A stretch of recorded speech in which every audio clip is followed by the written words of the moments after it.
everybody, we're gonna get here start soon. We got some videos for you first, all right? So while we wait for everyone else.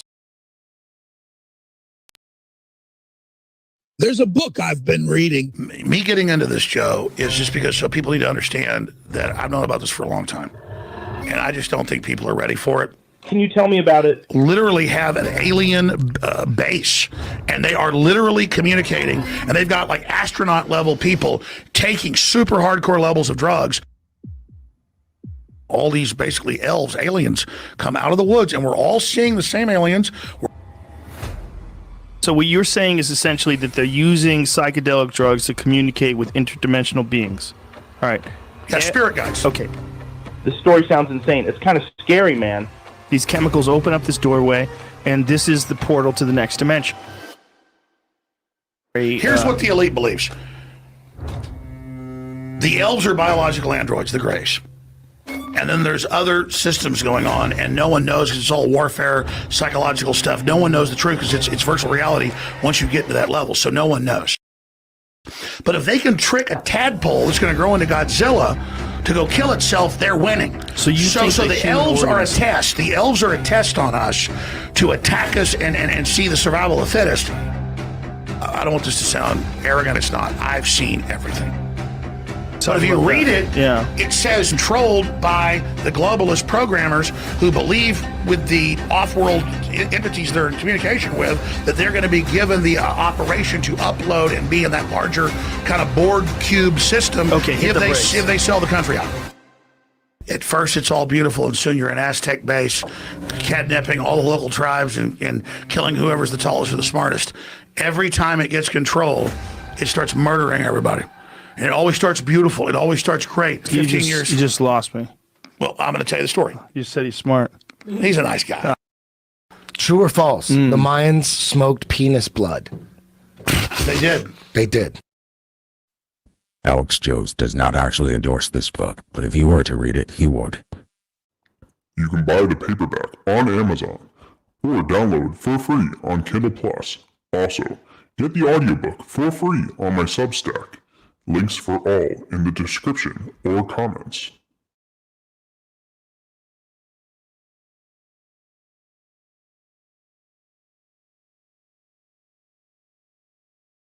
All right, everybody, it's Friday nights. Friday nights of the Iron Age. I hope everybody's ready. I got more things to share with you. So let's watch this next video.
Muted. It's Friday. Hope everybody's ready for the show.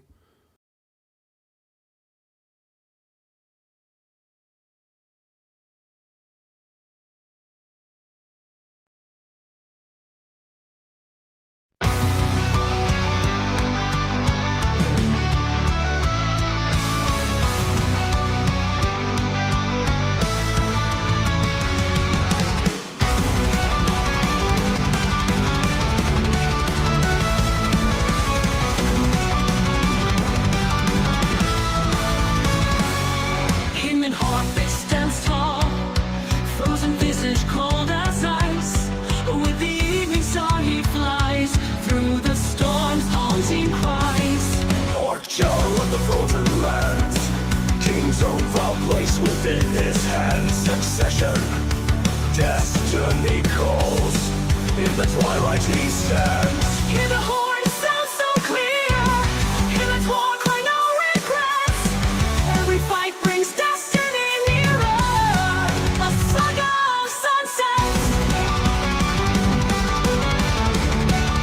Saga of sunsets. Battlefields of frost and flame, in his target's fire and pain.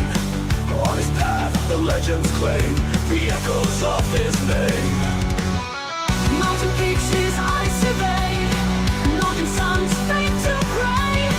Kingdom calls a break of day. You claim his borders, come with me. Hear the horn sound so clear. Hear that war cry, no regrets. Every fight brings destiny nearer. A saga of sunsets. Saga of sunsets.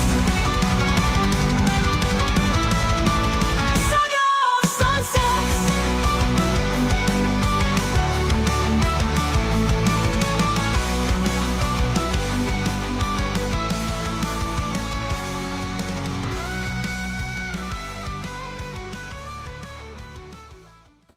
All right. It's Friday. Whoa, what am I doing? Oh, Jesus. Okay, sorry. Things on the back end. It's Friday nights, and the Iron Age nights are gonna just stop because they have a little bit of internet issues. What are we doing here, guys? We gotta celebrate the Iron Age.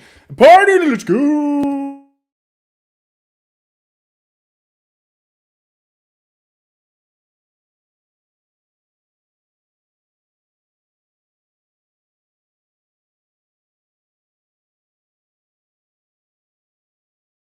Look, we're making the new counterculture whether they want it or not. So who's going to run the non-woke answer to Newsarama or the non-autistic IGN?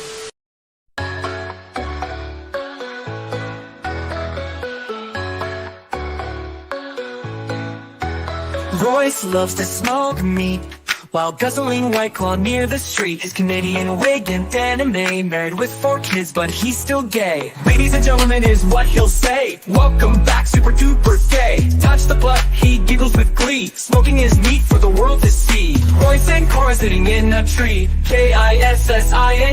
Royce and Cora, who'd have thought the show is over, but the mic is hot. Crazy times on Royce's show. Samson thinks the fun will grow. Touch the butt and share some sense. The chat miscreants, delinquents. Gas on the fire gets us all inspired. Of the antics, we'll never tire. Talk to guests and share their work. Say hi in chat, don't just lurk. Anime with every sip.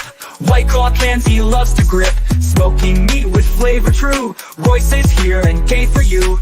Royce and Cora sitting in a tree. Kissing. Royce and Cora, who'd have thought the show is over, but the mic is hot. Crazy times on Royce's show. Samson please, the fun will grow. Touch the butt and share some sense. The chat miscreants, delinquents.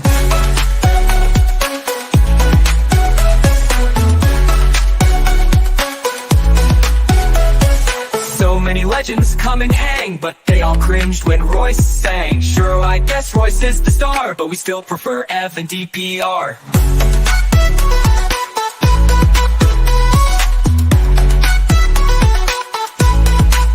Crazy times on Royce's show. Samson please, the fun will grow. Touch the butt and share some sense. The chat miscreants, delinquents. Crazy times on Royce's show. Samson please, the fun will grow. Touch the butt and share some sense. The chat miscreants, delinquents.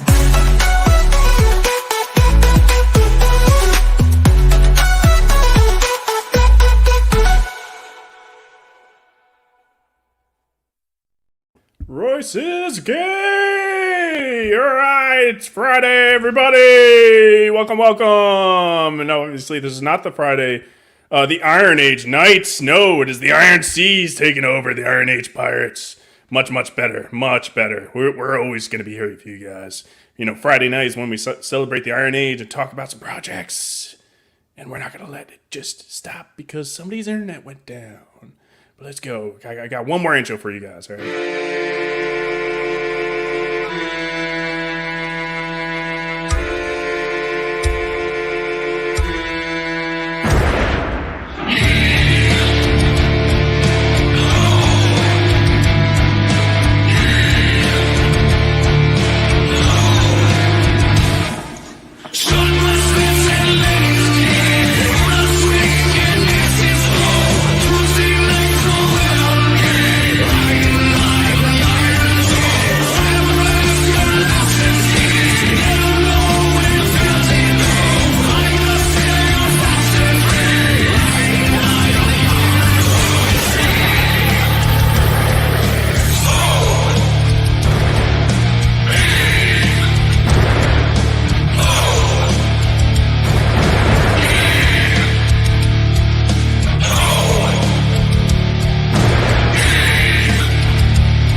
Hail to the Iron Age! It's not Tuesday, it's Friday! Let's go!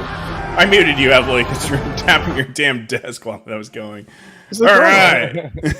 We got a special show this week. Very, very special. Well, Friday. Yeah, like I mentioned before, Royce, I just decided to not run the show. So we're here. We're here to take over. That's what we do. We're ready to steal anyone's show at a moment's notice. But, yeah, we got a few topics to talk about, and we got some guests in the back. I'm going to bring them in right now. Oh boy. Guessing the short. Oh, I was like, how come he's not on camera yet? I stole Royce's girlfriend, too. Who'd have thought? Welcome, Bill Armstrong and the Lord Otter. Welcome to the show. Who brought the water weasel in? Ooh, I did, I believe. Oh. It's true. It was not me.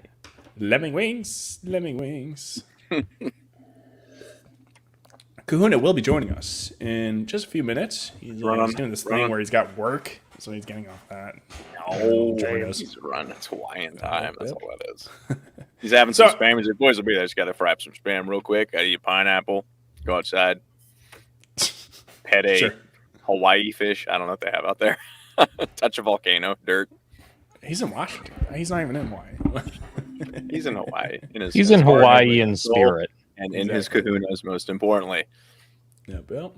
All right. So, on this Iron Age night, we're going to be talking about y'all's project a little bit, but first we're going to be, that'll be down the road, guys. We got some topics to talk about, and we can, anyone can, put their input in. They can join. I got the stream. I believe it's still linked. Yes, it is. If you guys want to join the party, go ahead and click that link, and I'll let you in until we get full, if that ever happens. But Royce calls the chat miscreants and delinquents. I consider you guys miss something and delinquents. Yeah, we like that's the best thing I come up with. I would like to think that you not only see me as a miscreant and a delinquent, but also a friend.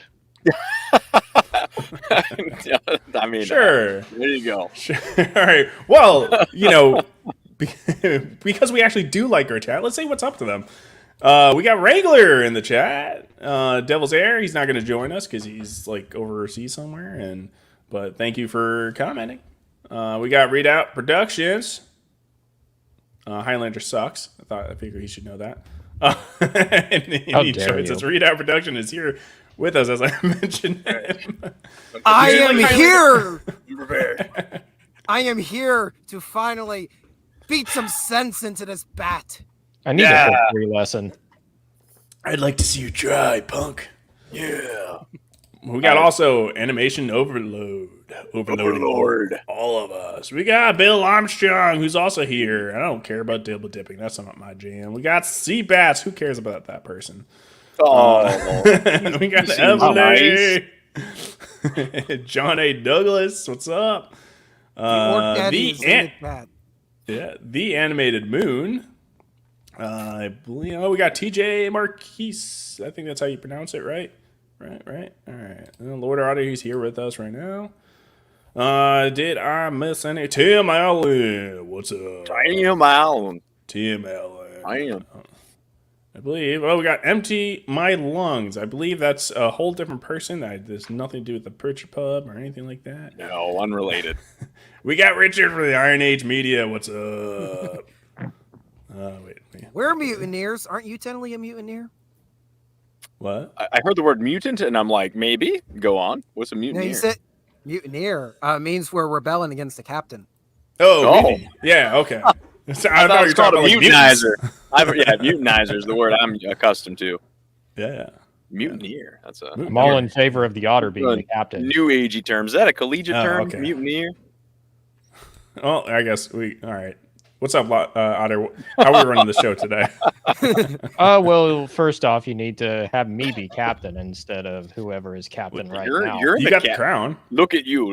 You are Right, I'm clearly deserving of... Demoted. You Demoted. are not. Yeah, you're very indecisive. We need a decisive leader There's a here. whole 5 seconds. We got Belmont Press that just hopped on in. What's up, man? You people of mutation. An otter is never late. He decides precisely when he means to. Oh, sure. All right, Justin. What's our first topic for this evening?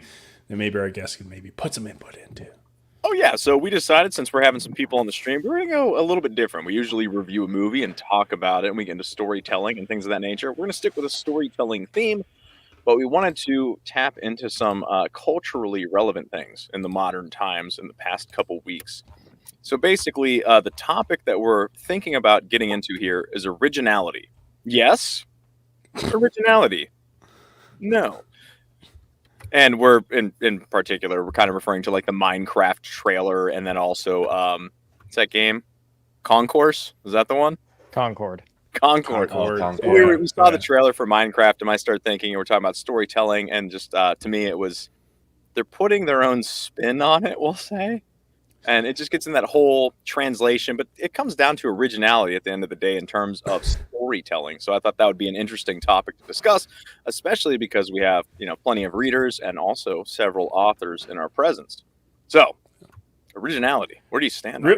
Real quick, before anyone has any answer for that, I am putting the link to this week's poll for next week's show of the Iron Seas. Godzilla's on that poll. You might want to pull it up and vote for that. I sense that Godzilla's gonna win. Yeah, you have a sense. It's not even close. Hey, 5'7" guy in a suit sense. Nobody knows what the movie is. That's kind of the problem. But no, I've never heard of it. But I know the director. It was the 2014 one. Yeah. I almost put Old Boy up, but I'm like, I don't want that to win and then have Justin will have to watch it. Oh no, him. Poor boy. I'd watch it on 1.5, so it would be all right. No, you'd be genuinely mad at me if you had to watch that. Now I'm curious. My roommate has still not forgiven me for showing him that movie. Yeah. Oh, no, really? And he has a gun cabinet. Oh no. I honestly don't quite understand. Send help, I'm blinking my coordinates in Morse code. So to the topic of originality, you bring up Concord, you bring up Minecraft, right? Minecraft is obviously the unoriginal idea, and Concord is the original idea, I'm assuming, right? Minecraft looking like it's going to fail. Concord already failed in record time. And so, yeah, I think with the answer with that, though, it's just like whenever you got like the big corporations kind of coming up with any idea, whether it's original or not, it's just going to fail. But, let's bring it more into like thinking about indies, right? Like, because when I think about like originality and when you're writing your own story, I feel like most people try to be original, try to avoid tropes. But then you also have to keep in the back of your mind where it's like, it's impossible to be original. There's like no such thing as like something that's like a wholly original idea anymore. So that's kind of where you have to, I feel like in writing, like find that balance between originality and stale. I think that might be a good way to put it. You know what I mean? Yeah, it's a tough dance because, I mean, like you were saying, to me, there's really, I haven't read anything like truly original. It's all taking something that already exists and putting your own kind of spin on it, but we're all pulling from influences and inspiration, and that's going to come out on the page or in the product on some level. I make music. You can look at my wrist and be like, Dance Gavin Dance. That's from Asian Kung Fu Generation. That's In Flames. Like, you can point to the influences, and it's not a one for one, but you can see it there.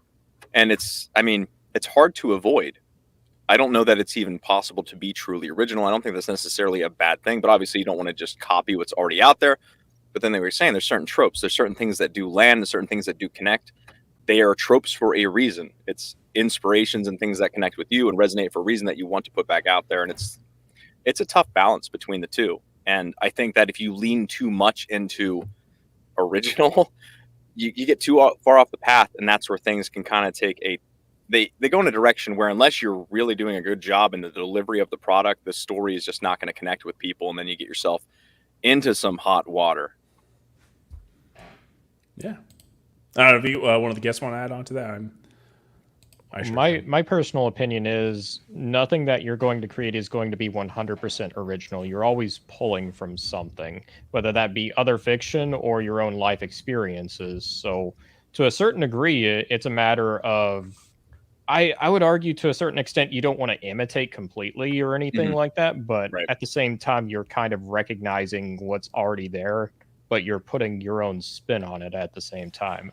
I think that's a major distinction.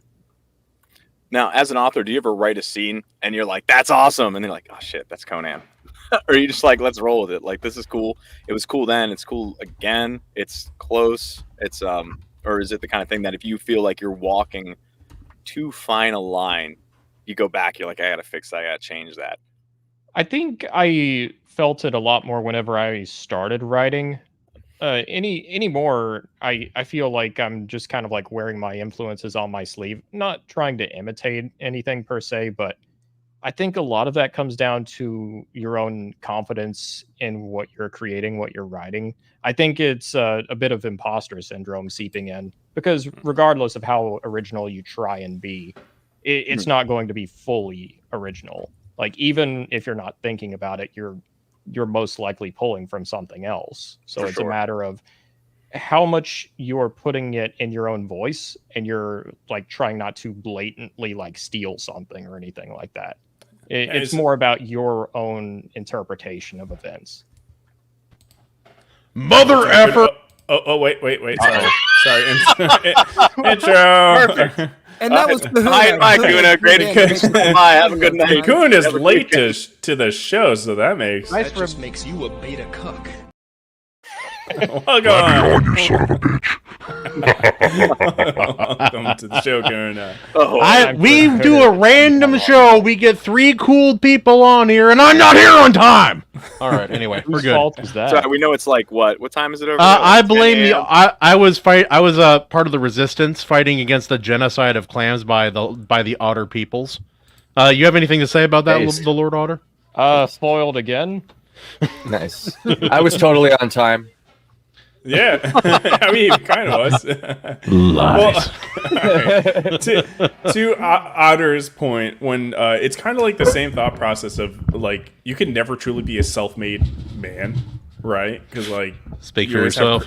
Well, it's like if you have parents, could you truly be self-made? I mean, like we don't have that ability as people. It depends on where you draw the line. There's a big difference between someone who just kind of coasts on what they were given, but you can always tell when someone actually strives to be something much, much more than what they. Yeah, I mean, we all have our definition of being a self-made man, but like it's like to truly be like, you know what I mean, like at the essence of that statement, like it's impossible. And I interpreted that wrong for a self-made man. I thought this was like a weird trans conversation I walked in on. No, self-made, we're medical miracle. Like originality versus or just originality. Yeah. Paying homage. Like, should you do it? Should you? Homage. Homage. You can't spell it without homo. They call it a homage, sir. Homage. A what?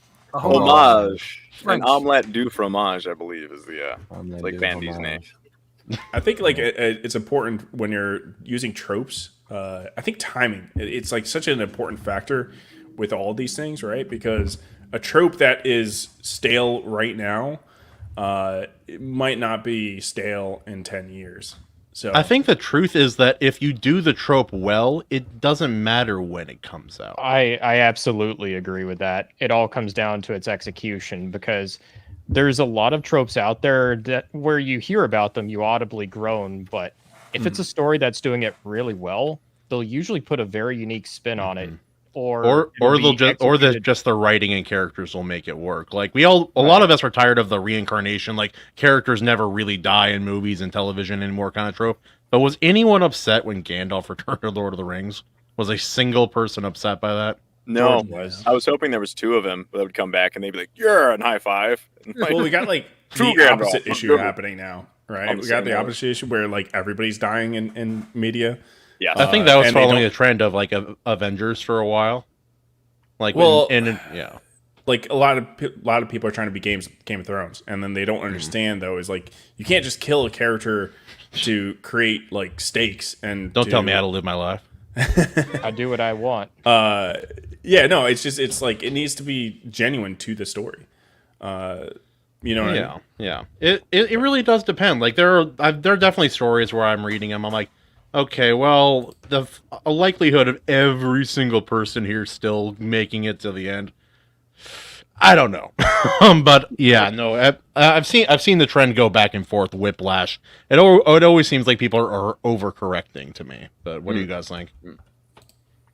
Oh, absolutely. Well, it's like what I was just saying. Like all these corporations, like they don't know how to use any idea.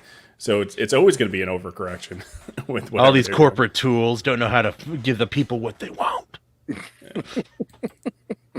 Nega Gandalf. What does that mean? There's two Gandalfs. You got to have Nega. Oh, you've never seen Scott Pilgrim. We need to correct. Yeah, I have no idea what you're Scott talking Pilgrim about. thing. It isn't? I've never heard that term and known what it was. It very well could be a reference to the Nega Chin. Who knows? Oh yeah, the Nega Chin. This sounds so wrong. I don't know what's happening, and I'm very confused. No, but stick. So, question with the the tropes, just I don't know. I grab my big stick here, and I feel better. Anyway. Just like when we said, just as long as the trope's done well. But what if the story is just like pretty good, but then the trope it's got a lot of basic tropes in it, and that kind of I feel like that could drag it down. That sounds like a mid story, which is almost worse than a bad story. Yeah, but a lot of people are going to write mid stories. I mostly agree with that. There's certain cases where it can be a recognizable trope, but it's executed to such a good degree, it doesn't matter. You're still enjoying what's happening.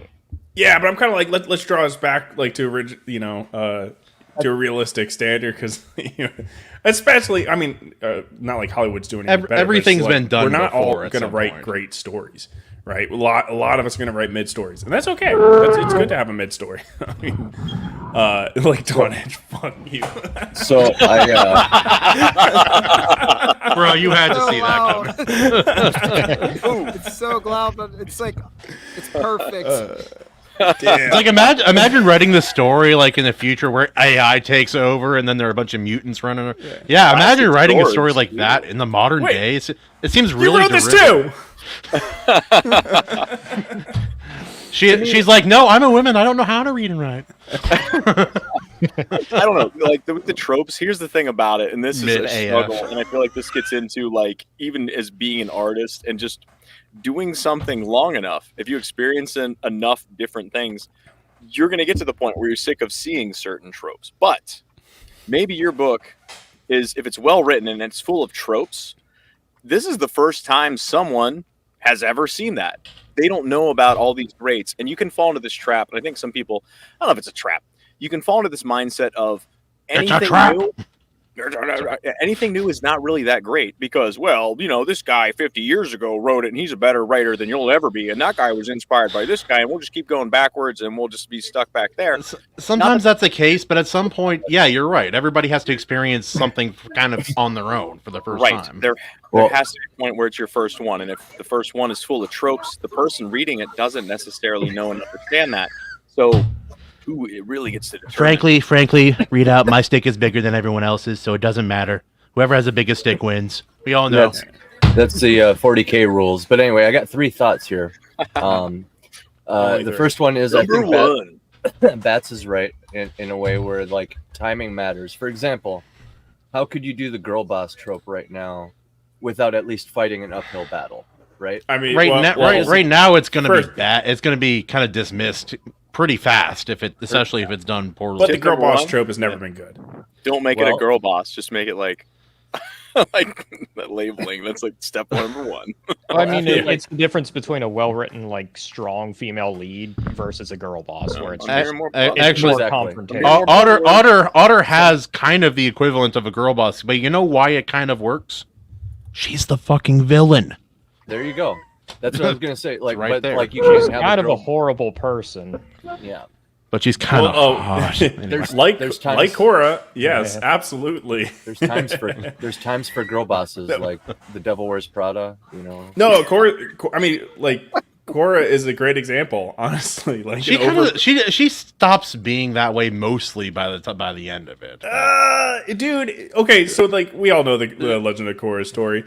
She like merges the spirit realm and the regular realm together. And then, like, the city's overrun, and they have all these new political issues, all these terrible issues. And then they're like, Korra, you did this. How are you going to help us? And she's like, I don't know. It's your problem now. And left. I tried. I'm going to find airbenders. I'll be back. And then she just fucks off at the end after. She grabs her flying stick from Aang and whee! She literally she takes away the avatar from the world and then dips. She's like, anyway, this is a really big world-changing bye. Yeah. Tell me again how she's not the villain. She makes some mistakes, but I can't. She also saves the world like multiple times too, so I don't know. Well, yeah, because she caused the issues. Remember, like the Dark Avatar thing that she released? Nega Avatar.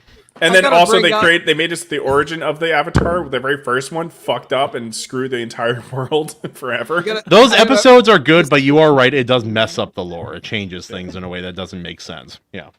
Oh, that two-parter? Yeah. It messed it up. See, Bats, we can't post that comment. No, Jesus Christ. Imagine like 50 years passes and...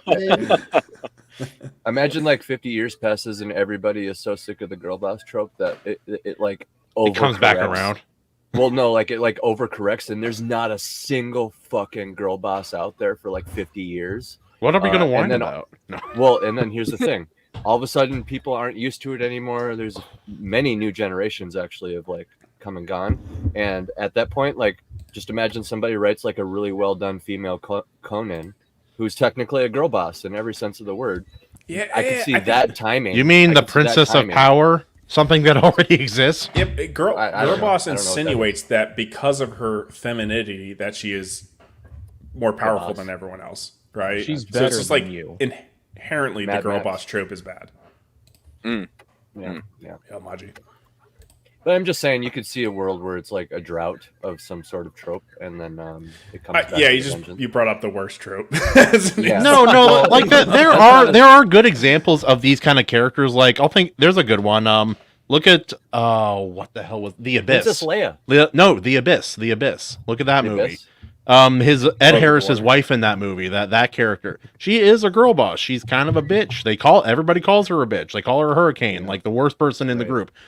And by the end, you kind of like, you're like, I know she's a bitch, but I'm with it. It's a good character. It's just, a little rough around the edges and a little bossy. It's the character, yeah. And that's why it's a trope and not a cliche. Well, now there's one that's instantly a cliche, and that's Mary Sue. That's not a trope. That's a cliche when people say Mary Sue. I'm pretty sure. Well, what's the difference between trope and cliche? For the non-writers out here, like I think a trope that's overdone is a cliche. I think Where's that line? Or poorly done. Poorly done. Right. Here's an example of a trope that's kind of coming around. I can't remember the specific trope, but it's like a hero that's just good. Like people are just looking for a morally a paragon. Good, a paragon, yes. People are really want a paragon. Hey, Marjorie.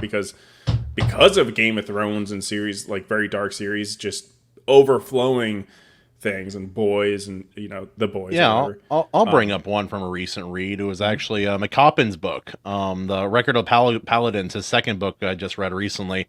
And gosh dang it, if Roland isn't a paragon. He's like a 6.5 foot giant given the strength of Samson, and he fights tanks with swords and armor. It's a great paragon story. Absolutely. Yeah, it's sick. Yeah. What about you guys in your stories, Otter and Phil? Oh yeah. What do you guys got? Any examples of tropes that you use in your stories? I probably one of the most direct ones I've kind of talked about in the past for my books would have to be with my villain, General Karst. I honestly, when I describe her, I mean, girl boss is probably one descriptor, but I also think of femme fatale, a character that's cunning and will also use her looks to her advantage. That's another trope we're really we call those girls a different name where I'm from. Slut. Anyway. Well, I think that's a great example, right? The femme fatale. Like, that's something we're kind of been missing because people are. I think that's what you meant, AC. Is that the girl not boss is taken over, and we want the femme fatale. So is the femme fatale the well done girl boss, and the girl boss is the term for the cliche? Because You can say that a femme fatale is very much like a sexy looking woman that's super deadly. I think part of the problem is they're combining two really really bad tropes to combine, which is they're combining Mary Sue with girl boss, and it's like the worst combination I could imagine for a character. Yeah, and I think Mary Sue, seriously, I think it refers to just a cliche and not a trope. Like, Mary Sue is always derogatory, right? Like, is there a good Mary Sue? Like, well, I mean, like you could think of Superman, like the character of Superman from classic comics. He is a man who is all powerful and he is all good. In many ways, you could consider him a Mary Sue, but I think they balance it out by giving him a couple of weaknesses and having him face challenges that his power cannot overcome on its own. Well, I think that's part of why I feel like writing Superman is so challenging. It's so hard to do it well, but it's so satisfying when they do. Mary Sue's make great villains. Cora. Frankly, you're calling her a villain. I think you just think she's hot. Anyway. Yeah, she's not going to date you, Bats. Gosh. and we've gone. She's never going to want you. Anyway. Keep trying. We've gone so deep into. Give her to me. Give her to me. Is that your voice? Is that your Royce voice? Why does he sound like a less retarded Arnold? I don't know. How do you do Royce? Wow, it's me, guys. It's Royce. Come on down. We're at the gay bar with Cora on my pillow. Anyway, I got some white claws in here. My name's Royce. Yes. I can't do good impersonation. AC was in the middle of a thought. AC, please. That Continue left off, sir. I'm so sorry. Oh, that's long gone. Oh man, yeah, I'm sorry. Gone. Just kidding. Not AC. That's all right. All right, back to Royce impression. Let's Anyway, I have a wife and 4 kids. Totally straight. Yes. What's going on? Oh wait. All right. It's coming back. It's coming back. We've gone this far into trope and stereotype country or cliche country. Sorry, stereotype country. Trope and cliche country because we're on the subject of originality, which I think you're also right that in both ways where it's like nobody can be original because it's like impossible. So it's like you got to reach that threshold, but it's like if you overshoot that threshold, that sweet spot that everybody's looking for something fresh and well done. If you pour enough of yourself and your life experience into a story, it will be in some part original, even if it seems derogatory. Yeah. So we are original. We're walking. Well, I was gonna say the only thing I was trying to get to is, the more edgy you get, the harder it is for people to understand. So that's why you need like familiarity and tropes and stuff. Plus, tropes are a collection of tropes. You know what that is? That's a genre. That's what a collection of tropes is. So unless you're gonna have no genre, which how fun does that sound? What the fuck kind of story would that be? No genre? Well, imagine a trans story. Imagine a trans story. It is whatever it feels like. Yeah, I'm half curious the thing when it comes to genre Like a lot of stories transcend genre. They'll mix and match. So it's like some stories, like one that comes off the top of my head is Big Trouble in Little China. How would you describe Big Trouble in Little China? What It genre? is an action fantasy. Comedy. Urban fantasy. I think Yeah. John Carpenter himself called it like an action romance comedy monster horror movie. or Calling something that a like romance is like calling a porn romance. No, how dare you? We need to watch this movie at some point. I'm throwing it. I on. love that Oh, movie, it's but a calling movie romance. calling that they kiss, it's not romance. They fall in Well, love. not only during that, the course of the he adventure. leaves her. He's like, all right, I'm out. Yeah, at the end he's like, anyway, back in my truck. Screw you. No, he knows. Like she's meant for more, and he's like, if it's meant to be, I'll be back here. But Oh it's not yeah, today. let's put that up there with the note, like all the great romances, The Notebook, Big Trouble Little China. I mean, where the money's I'm gonna watch Big Trouble Little China. You haven't lost me Big yet. Trouble, Little China. China. Yeah, So I got- put them on the same shelf. It's fine by me. I don't care. I got the definition pulled up. A trope is a recognizable pattern that's used in a way that's meant to be understood, while a Universal, cliche is an expression that's been overused and lost its impact. Yes, a trope has universal appeal, and a cliche is something you see so often you're sick of it. Now, do the two ever overlap? I guess they can't, because universal appeal negates it. So I guess if you see something that's widely spread and you don't like it, so it's like a slur. Like, that's a cliche. I don't know. A trope is a fact then, and a cliche is an opinion. Because like Rice sees comics every single week. So many freaking comics. He's got to read them for Comic Shop Wednesday. You could see why he would get sick of a few tropes and then feel like they are cliche to him. I think that's what it is cliches refer to yourself. Like that's Yeah. a cliche Sure, if to I'm me. buying that. I've heard him talk about comics before. He's that's like, the oh my definition. gosh, there's just boobs everywhere on all the covers. Why are there so many boobs on all these we need to take boobs off of comic covers. Anyway, that's Royce. But I like it. he has no internet. He can't watch this. Well, he's got cellular signal. He's not watching us on his cell phone. No, I know, but We know he has a cell phone, but does he know he has a cell phone? That's the big true. question. Good point. Good point. Get a couple of White Claws in him. He'll forget what country he's in. All right. I'm picturing the Matthew McConaughey gif where he's smoking the cigarette on his phone, except it's Royce and he's watching Cora for the umpteenth time. Oh God. Yep. Yes. That's it. So I got a question, right? What if we have the same level, right? Mid book, right? One's filled with tropes, the other one's original. Which one are you gonna want to read? What again? What does original mean? Yes. Everything has been done. Something that's not something that feels doesn't fresh have to tropes. you. Maybe. Yes, but I think that's exactly. I think it is relative, and that's what I'm saying. I'm like tropes that haven't been really used in the past 10 to 20 years. I would consider more original. Original sounds like it's the opposite of cliche, right? Here's the problem. If it's a mid-book either way, it isn't going to really matter whether what it's doing is original or not, because you're not going to care. Yeah, I don't read books that are 4s, 5s, and 6s. I read books that are either really bad or like 7 and above. If the book is mid, it's almost worse than a bad book because it's boring. No. I think mid books are still enjoyable. I think a bad book is not enjoyable. If it's less than a 5, it needs to be a 1. That's my opinion.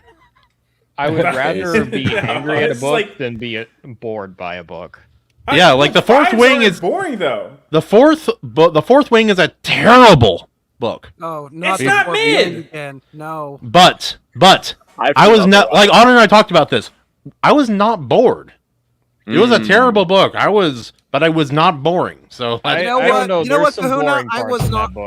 I was not bored. You're right, because I was so outraged by how horrible depicted any military structure. I was just dying inside. That's the only thing. No, we No can't. character voice. He really enjoyed the sex scene in that part. The thing is, though, it's interesting because you guys you've read all this stuff and you're like, that book is garbage. I have 2 separate friend groups that this book has come up in just casual conversation. Okay, we don't you wanna have hear- to read this. But it's, I mean, to the point they were kind of making, it's like they're getting into things point. So they don't, like, you only have this much vision until you read enough to expand it. Don't bad just example. have They this- have the worst taste ever. These people. No. think Rings of I know what Power it is.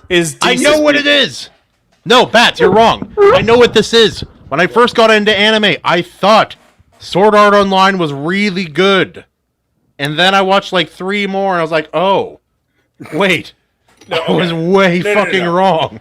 It's the same thing, man. All right, 2 things, right? First off, Sword Art Online. People give it a lot of shit because it was like the first, and so many people have done it since. But like, it's still pretty decent. And not only that, What crack are you fucking smoking? it's still decent. Go rewatch it. It's decent. Okay, first arc is not terrible. Every other arc is terrible. Okay, Like I'll beyond agree with that. redemptive qual. I agree with Whoa, that. Yeah, I'll whoa. agree Are we with that. talking Yeah. Sword Art Online? Yes. I meant the first Oh. season or whatever, however. First one it arc. was. Yeah, the first arc. That's what I was talking about. It gets shit on a lot, but it's really not that bad. No, but people have used mid as like a huge insult and everything like that. But in reality, mid is still enjoyable. There's plenty of mids that Mid you're, should like, mid you're not should bored. be a straight 5 in a out of 10 structure, and it should be your average. I have read a couple of average books, so I was like, you know what, this is good, but it's not exciting. It does, like, I'm probably not going to read. If it's a 5, I'm probably not rereading this. Yeah, but you still had like I would say you could still have enjoyment during a 5. Yeah. I was about to make a very inappropriate. Anyway, we're moving on. Is it really 5 if you are finding something to Is it okay? properly enjoy, though? Or would Yeah, it be that's a kind little of the bit higher? point. Yeah. Like Sorry, like what's the we tend to be more lenient on things that we find enjoyment in as far as quality goes. He's saying, is it really a 5 if you find enjoyment in it though? Yeah, Would you this not is- raise that? Yeah, that's kind of a big problem. This No, is I could almost still like be. a It could side definitely topic, still be a but- 5. I can Yeah. accept that I like something that Sure. is not of a comparable quality to other things. To me, it comes down to like how much weight does enjoyment and fun factor have, where it doesn't matter if it's garbage schlock. Like, you know, some people would say, not me. So people tell me this, that a movie like Ernest or Highlander is, you know, schlock, not very good. But Yeah. not to pull up a sore subject, but if your enjoyment of it is that high, how much weight does that have? And is it almost 2 separate scores at that point? To me, that's almost a better metric to say, look, in terms of a universal kind of appeal, 3.5. In terms of writing, acting, in terms of like enjoyment, 5 out of 5. And Writing there's a point where- -2. Sword fighting 0.5. But, Exactly. But there's a point where they're so intertwined you can't truly separate the two because your experience of it is going to color on some level, I think, your ability to even be objective at all. And you try to just separate it. coping because Highlander is a terrible movie. How dare you? It's one of my favorite movies. All Just I a- hear is I'm cope. going to get you. Wait, is that like a 3,000-year-old non-Japanese sword? How would you say that about my sword? I can use this on you to win. Anyway, I'm Spanish. Oh come on! How is that not awesome? You have a Frenchman playing a Scotsman who's pretending to be American. Then you All have roads a lead back to Scotsman Highlander. playing an Egyptian who's pretending to be a Spaniard. How Who is calls that himself not a Spaniard and still talks with a Scottish accent? Bats Who is going to hit the cares? end button. He's just going to go, all right. And just stop. F it, I'm out. Red button. We're done here. Oh, did Highlander And- get brought up? Yeah. Let me just say, we're laughing at Highlander, not with Highlander. Actually, Yeah. we're laughing with for Highlander, yourself. pointing our fingers at Battsauce. No, I don't like it either, Reed. Oh, there we go. Oh man, that's so weird. He's out. We don't know what happened. Oh, his internet went down like Royce's. That's strange. Yeah. Some damn gremlins. Yeah, anyway, I guess you could say the same thing about Dawn Edge. Oh wait, I'm still here. I'm good. Never I mind. mean, Wait, edging Dawn. Who here likes Highlander? Oh, I do. Love I Highlander. do. There are things I like about it, but you and I gave it a sync. That's kind of gay.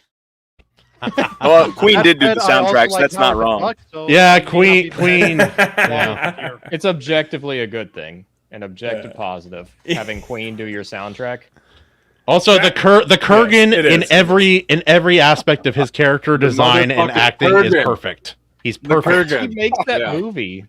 The fact that this movie. What? gets I was rooting for the conversation Kurgan by the end of the movie. It's actually Yeah, the dude. Highlander talk was one of our more popular episodes on the seas. Shockingly, That and then for some godforsaken reason, Now- Ernest. yeah. Why was Ernest one of our most popular shows? Ernest is gets- really popular on the TubeU.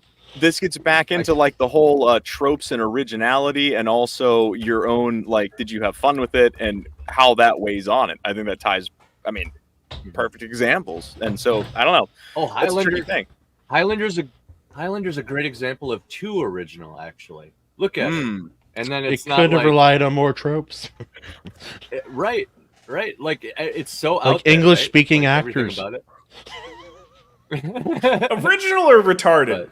Those are two Hey, different things. If you think Right. the Oh, first it can be Highlander the movie is same. bad, try watching the second movie.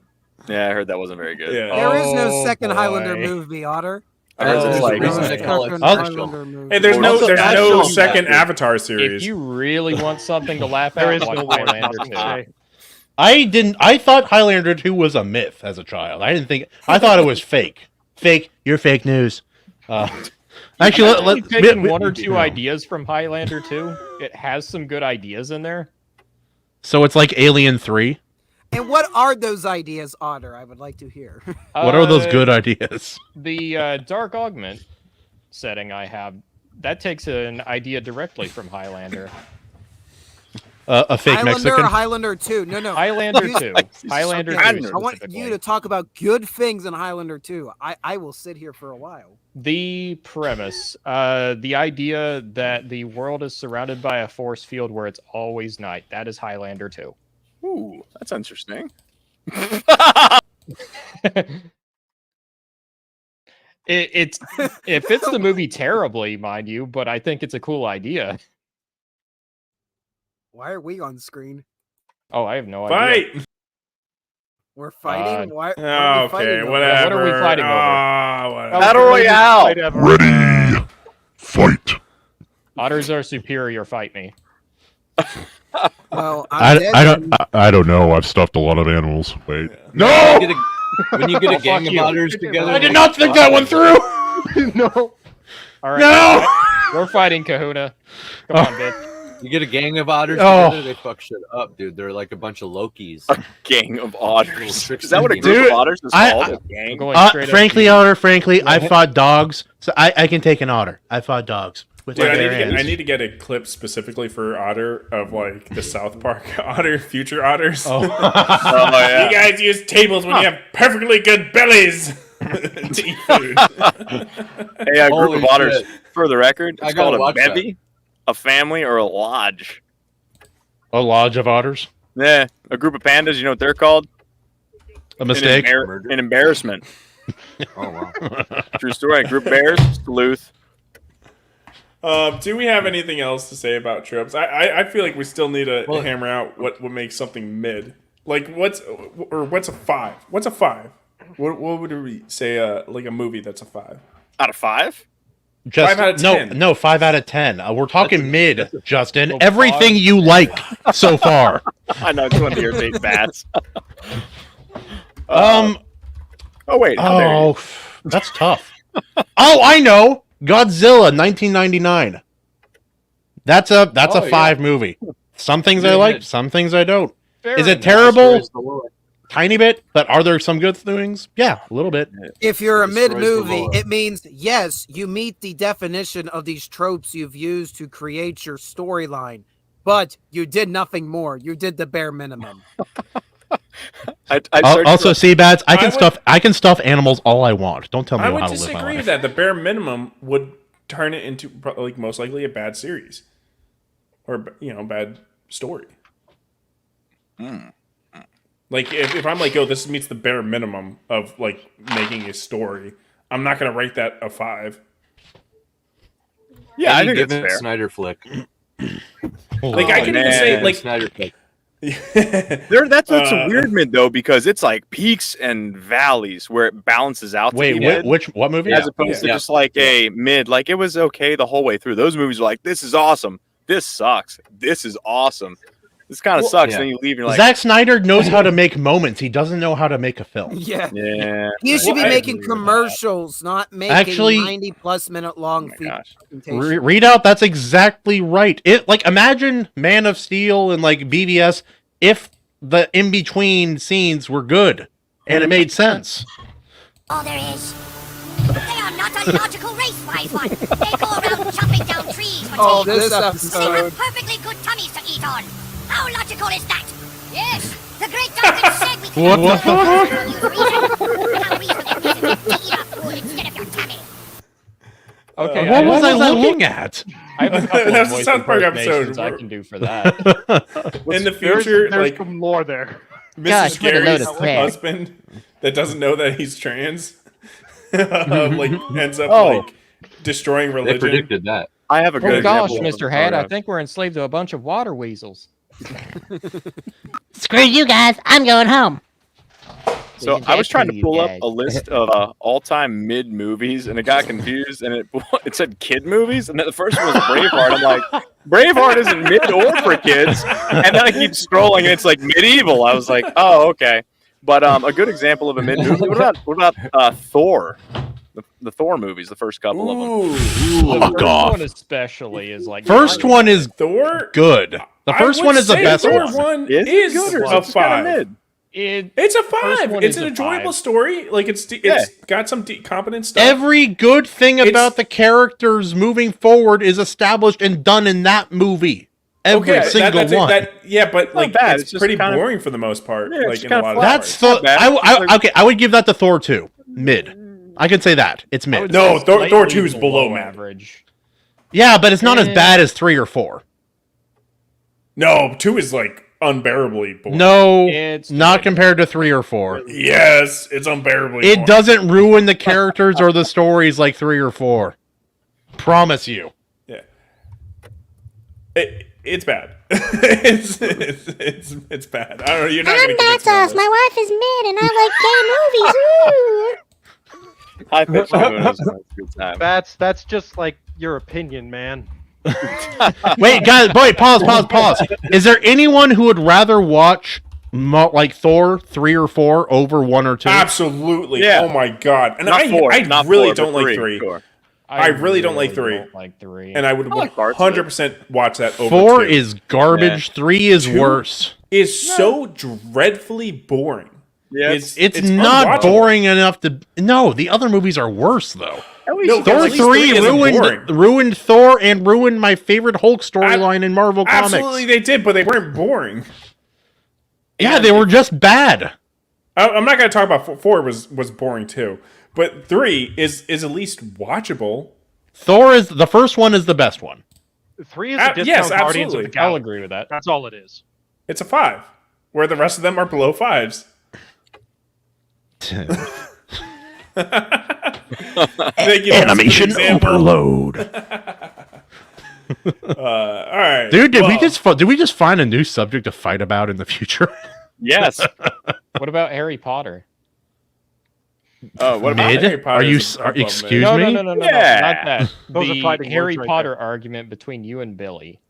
Oh, yeah. Okay, so I'll explain this. Billy Bobsack, he says that every single Harry Potter book is boring and anticlimactic at the Can end. you say it with a Billy Bob accent while you do that? All Harry Potter movies are terrible at the end, and they're real slow and makes no sense, and they're anticlimactic. And I like duck penis. Kaplow, kaplow. Kaplaw, kaplaw, kaplaw. I like the pronunciation. Anticlimactic. That was the best. Anticlimac. I know I've based one of my characters' voices off of couldn't his. prep I just that. turned it female. Harry Potter again. But yeah, and I say no. I Pirate chat. private chat. Ridiculous. What do you say? But I've turned it down a lot. Okay, I'm just making sure because it's. I'm a little close to the mic, but that's because I'm aggressive. All right. How's Yeah. that? Well, degress. And I will say there is a pattern to the end of the Harry Potter books. And it has a lot of resolution like in most of the books. So but I disagree that's anticlimactic. Like really big things happen. I think his argument is that they happen too quickly. I think the argument is that Harry fails. Potter kind of falls into that section of books where it's like there's a lot of buildup, and then the actual climax and ending are just like rapid, extremely rapid. They are rapid, but if they're good, doesn't matter if it's fast.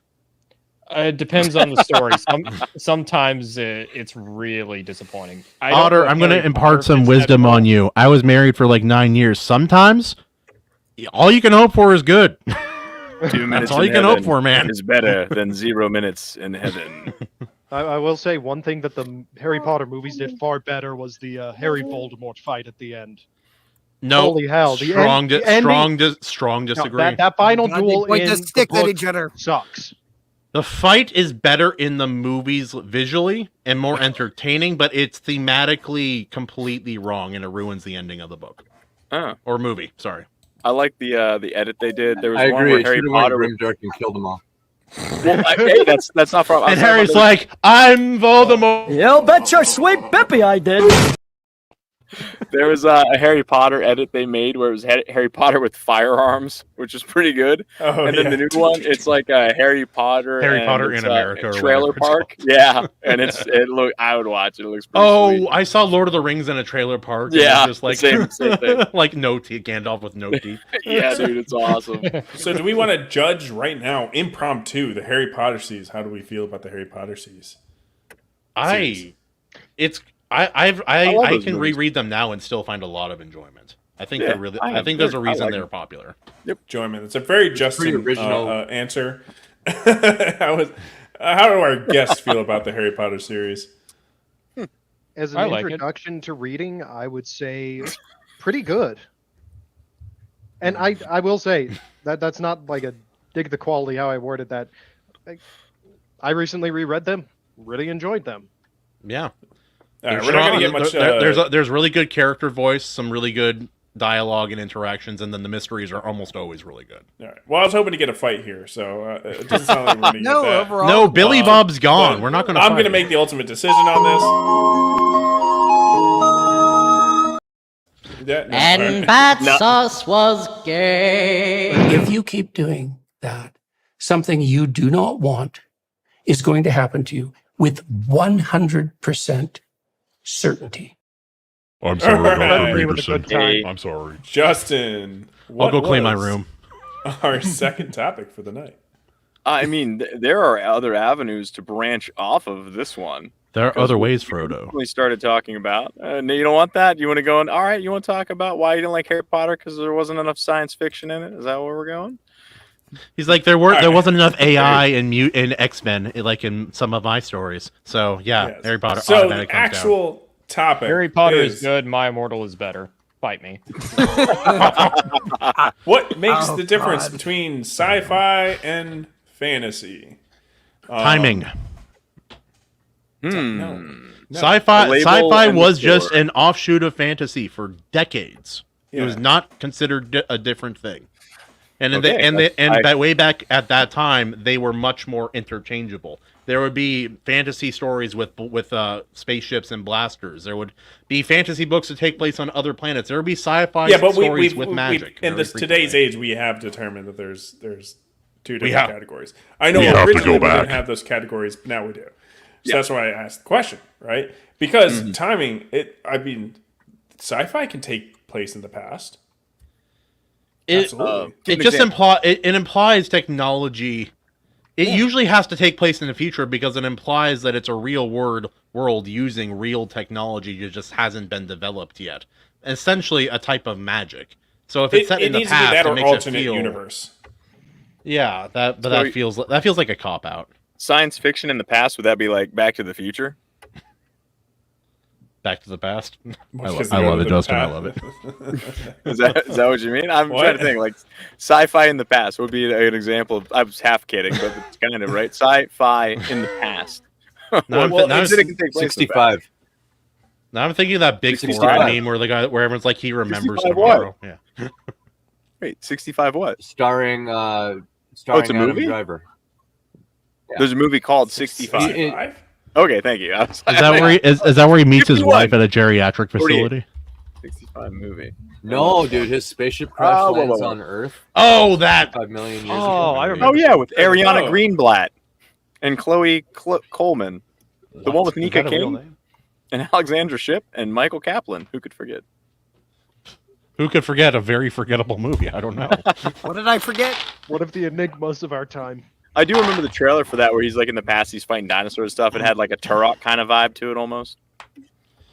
If you had to disassemble It is kind of sci-fi a and Turok. fantasy completely, like based on like thematically how they handle stories differently, fantasy is generally very just escapist fiction, and sci-fi, if you're like a deep hardcore sci-fi, you want a story that asks difficult questions, Yeah. and sometimes offers answers. Yeah, it's about the science that's introduced into the world. That's why I say it's not about time necessarily. Like, I mean, you could have like an AI that's powered by steam or something like that, so it was like created back like years ago. Yeah, I mean, Steamy AI. Yeah. I love it. That's an example. I love actually talking about this because there's quite a bit of debate around it. Because I generally agree, Kahuna, but there's a lot of exceptions to where it's like there's certain tropes that would make you think of one or the other. Like sci-fi, you usually think of robots in outer space. There are exceptions to that, of course, like Star Wars. Star Wars is more a fantasy movie than sci-fi. If the sci-fi world is pretty much indistinguishable from ours, it's not sci-fi. How about that as a hard rule? What? If the sci-fi world is virtually indistinguishable from ours in every way, it's not really sci-fi. Well, it's no longer fiction at that point. Not really. Yeah. Yeah, what do you mean by that? Or yeah. Well, This- no, what? it can still technically be sci-fi, Yeah. but there are a lot of sci-fi books. It's like it's just like our world, except with this one thing that would change everything on the everyday scale, and then the world is the same. It's bad writing. I guess I'm whining. So here's the thing, right? It's like typically when we think fantasy, we think sword and spells and stuff like that. right? Swing. But this is and we need to get a clip for every time Brandon Sanderson's mentioned. But the Stormlight Archive is a great example where it's kind of sci-fi in that book. I mean, obviously it's fantasy, but that's not what you would think of when you think sci-fi because they got magic. I would say the Cosmere is more sci-fi than Stormlight specifically, especially certain books. But well, some of the books and they get into how like the actual science of like using the things in the world, the spren, and how they build devices using that spren. It's and it affects the world in many ways, and so it's very sci-fi in like a fantasy setting. Warbreaker and Rhythm of War especially are like that. You see like how this technology can be viewed scientific, or how this magic can be viewed scientifically. Suddenly you're not viewing it as this unknown magic, you're viewing it as just energy and the way to use it and transform it. Well, one of my favorite authors I've discovered over the last few years, he's one of the big inspirations for classic Dungeons and Dragons is Jack Vance. Yeah. You look at his Dying Earth series and like at heart it's a fantasy story, but the setting it's like, yeah, technically all of this is sci-fi. It's just it's so far into the future, so many ages have passed, and mankind's risen up and regressed so much. Nobody really cares. So Otter, I don't know. I haven't read it yet, so no spoilers. But I'm picturing like they've just forgotten technology and they find it again. It's like, oh, he's a wizard. He can summon a weapon and use fire on people, and it's just like a 9/11. Well, think of like I'm a wizard.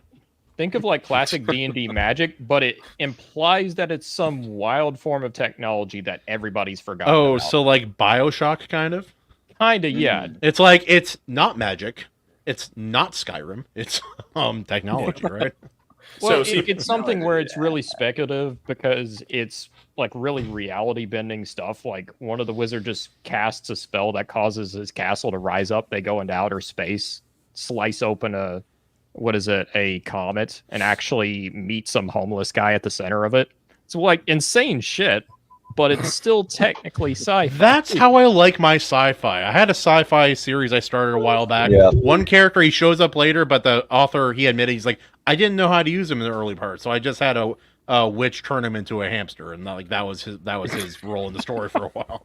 He's like, anyway, you talk too much. You're a hamster now, or like a gerbil or something. I'm like, this is a wild sci-fi story. Anyway. I feel like, like you get the combination of the two with the sci-fi and the fantasy. And there's a book that comes to mind that I don't know if you guys have heard of this one. It's what makes Avatar Avatarted. It kind of combines those elements, though. I don't know if you've heard of this one. It's kind of like modern day, like technology, but it's explained. A tool smithing illumination. I don't know. The guy that wrote it seems kind of like a tool bag. I don't know if you he guys. looks What like a douche. he looks like he likes French bread and possibly men. But Man, I bet I can cave that guy's face in. I don't think that was a very that comment was made in good faith. Honestly, it might be a bit of a smear job. But it does combine those ideas. You have sci-fi and it has that fantasy twist on it, where it's taking things from our world, like not computers, but kind of things that do what computers do, and even like sort of an email system or communication, whether it be telephone, and it has a fantasy approach to it that sort of blends the two genres in an interesting way that I haven't come across before. Maybe it's a trope that's been done a million times, but it's new to me. It very much is a superior storytelling, is what I'm getting from that. I mean, that's all I'm hearing about this Dunce Whisperer book. I should probably pick it up. No, it's probably just another George R.R. Martin. He's probably going to be like, okay, I promise there'll be a sequel, and then like 12 years later, I'm still not done yet. It's nearly finished, guys. I promise you, it's when this book is coming in winter. Holy shit. It's mid AF. Oh. She's a self-hating authorette. No, it's an interesting marketing angle. I kind of like it. Mid AF. My book is mid. I just give it a shot. That would be funny if you had her in there as a review. It's like you had this big mid as fuck. Yeah, I want to say this before. Change your life, mid. I would even sometimes recommend a 4 to someone if it's in the genre they very specifically like. Oh, okay. So like, right, like if it's what are you talking about? Like, I'm back on the mid conversation. That's we're talking about like gas station sushi. Like I thought it was terrible, So- but that guy likes sushi, so maybe he'll enjoy it. I don't know. My one friend likes Warhammer and anything with super soldiers and steroid use and any other story he does not care Any for. Arnold movie made before 1999. Yeah. If there's steroids and super soldiers aren't involved in Space Marines, he wants nothing to do with it. But if it is a story that has those elements in there, he will want to consume it. So like I would say, even if it's a 4, I'd be like, he probably would find enjoyment out of this. Yeah, no, and that's fair. We all have things that we like. Like there's a trope that has been done to death, but like the trope of the older mentor or the badass showing up to save the hero last minute and then just like wrecking shit. I love that trope. One of my favorites. Even Tron Legacy. I'm watching that movie, and then he shows up at the end. I'm like, this is dope. I'm here for it. The mentor's sacrifice. Oh, that too. Yeah, yeah, I that's love a that one. fantastic trope. No, I really think that if we were so concerned about originality to the point where if something was very derivative or unoriginal, I don't. That's a think very derivative statement. First of all, I don't think series like Sword of Shannara or Wheel of Time would have even gotten off the ground, because 100%. if you look at them from a premise standpoint, they're both very like derivative of Lord of the Rings in a lot of ways. But look at how much they kind of built off that premise. Oh yeah, Wheel Yeah, of Time starts off kind of like Lord of the Rings, and then by book 3, you're like, this is nothing like Lord of the Rings. Yeah, but there's so much. Try reading Shannara, where it's very derivative at points. I still I enjoy remember- those books, but they can be very close. That was a very mid show, at least the first season. No, I'm talking the books. Yeah, I never tried the books, but He's like, I don't read. Shows. That's what I'm just saying. But Wheel of Time, I mean, that story was like, yeah, there's influence from Lord of the Rings, but that's pretty damn original. Like even by today's standards, like the Murdroll are basically just ring rates. Let's be honest. They are, yeah. At least his orcs weren't orcs. They were not. They were very. Trollocs are pretty cool. I do think. Yeah, they're actually kind of underutilized. I'm looking back. I'm like, as far as like grunts in fantasy, like these are some of the better ones I've ever read about. Actually, they make me think more of like Beastmen and Warhammer or something. Yeah. Exactly what like I think of. Yeah. Well, so like their magic system was incredibly unique, though. Oh, Wheel of Time is wild. With its like system. Even by today's standards, it's kind of insane. And even their breaking of the heroes trope, like that's even still today is pretty original. I don't know if I love or hate that the chosen one trope. That girl bossing is built into the Wheel of Time magic system. Oh yeah. I like Moiraine. There's quite a few other characters in that series I really don't like. It depends. Some of them get better, I promise, but it is rough, dude. Nynaeve at the beginning. Oh my god. Oh, at some point her bitchiness becomes endearing. I don't know when that is for everyone else. I just remember at some point I was like, I remember at one point where she wasn't there. I'm like, if she was here, she would solve this problem. I'm like, oh fuck, I've been psyoped. What the hell has happened? What show? There's no show. There's no Wheel of Time show. They've been begging for an adaptation for years, and we never got it. It's really disappointing. Yeah. Really sad. Wheel of Time is a lot newer than I thought it was. I thought those books were started in like the early 80s. The first one was from 1990. See, I need a Sanderson clip. Was like, Sanderson finished it. I mean, Wheel of Time and like A Song of Ice and Fire are both like pretty well like solidly 90s like phone book fantasy era. Yeah. Back when they were like, you can't write a longer book. The paperbacks cannot be any bigger, and they're like, this is not unfair. What are we gonna do? They're like, hold my sword. Watch this. Yeah, I was gonna say with like the girl boss trope, I was gonna say if the book is a little bit older, it's the kind of thing that wasn't really a trope. It hadn't hit mainstream. They're old enough that I guess that wasn't really a thing yet, but it's recent enough that maybe it's. Kahuna, you need to explain how that that power system works. It's not really girl bossing. It's just the magic system creates girl bossing a little bit. There are two halves of the main magic system in Wheel of Time. One is for the men, and one is for the women. There's a difference. But the male half of the power is corrupted, and so they just kill any guy who has. Yeah, that's right. Any guy that has powers, they will go crazy. So it's really bad for them to use powers. And most of the time, they get killed anyway by the women with powers. So is the Dark One responsible for feminism? Like basically, I would say feminism is the worst thing that it. Feminism is the worst thing that he. Feminism. But with the trope that, or the breaking of the trope, I guess you would say, in that with the chosen one, it's like, so if you're the chosen one is the dragon reborn or something like that. The dragon, yeah. And it's always a man, right?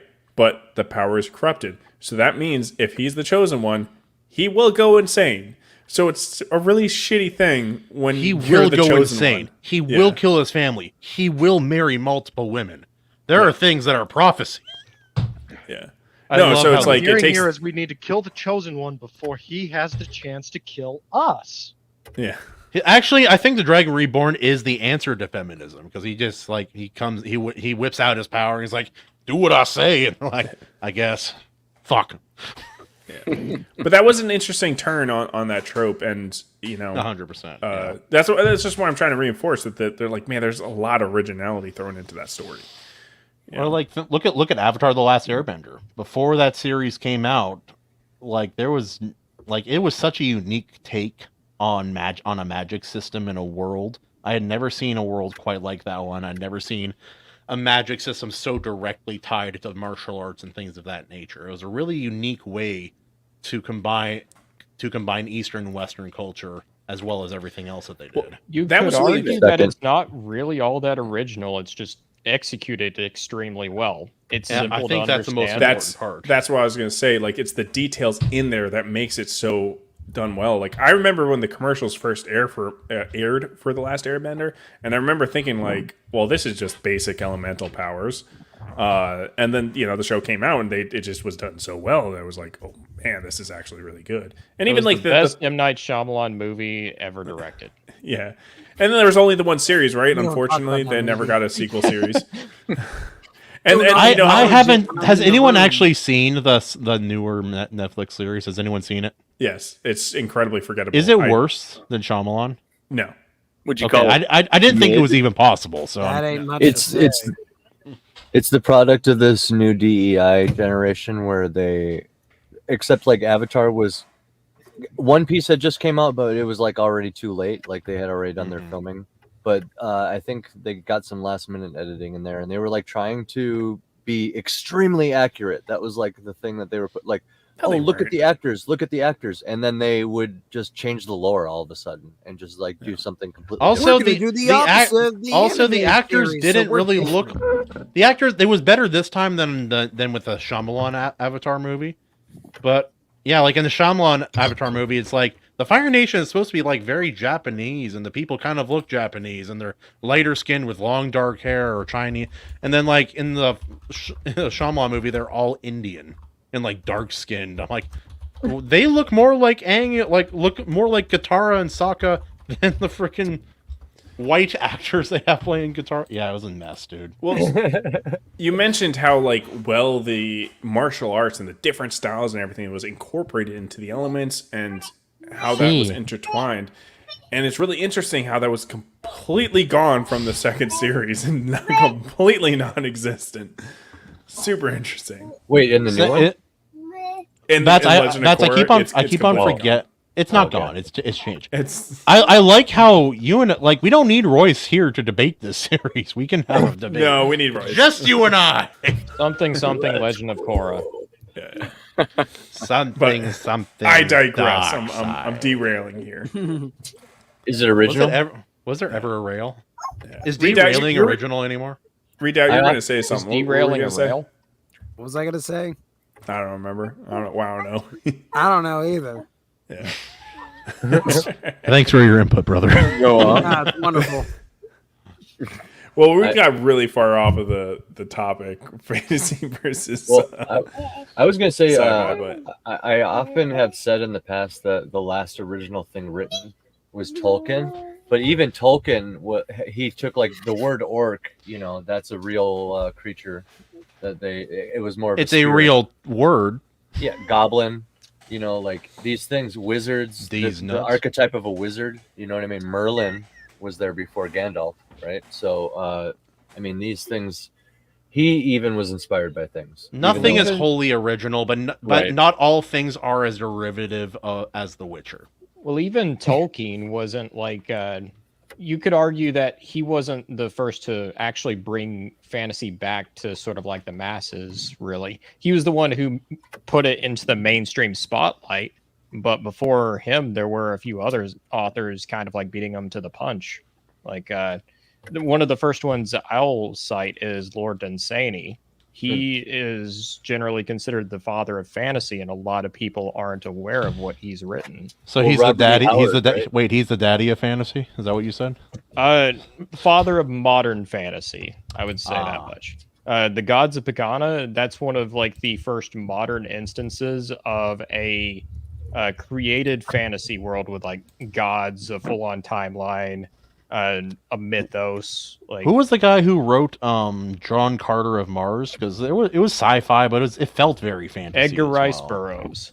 When was that? Was an ancient book too? That was a long. It was time like ago. early 1900s. I think like 1905 or 4, if I'm not It was mistaken. it was around this time also that the first published mainstream rendition of Power Armor was thought of. That was it's that was in the 40s, 50s, or 60s, right? Yeah, No, that's it's- 50s. That's Starship Troopers, right? Oh no! It was before Starship Troopers. They ripped off the original, which was in like the Great Depression.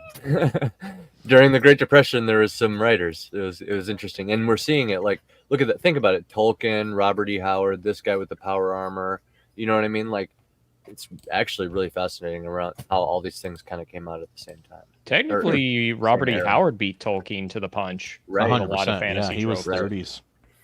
Right. And 20s too, actually. Yeah. Yeah. And then you can even go further back. Look at not Mark, fucking Mary Walmart? Shelley. Mary Shelley. Oh, Not Mark epic, Shelley. the epic of Gilgamesh, Kahuna. Are you kidding me? Gilgamesh. Beowulf. Gilgamesh.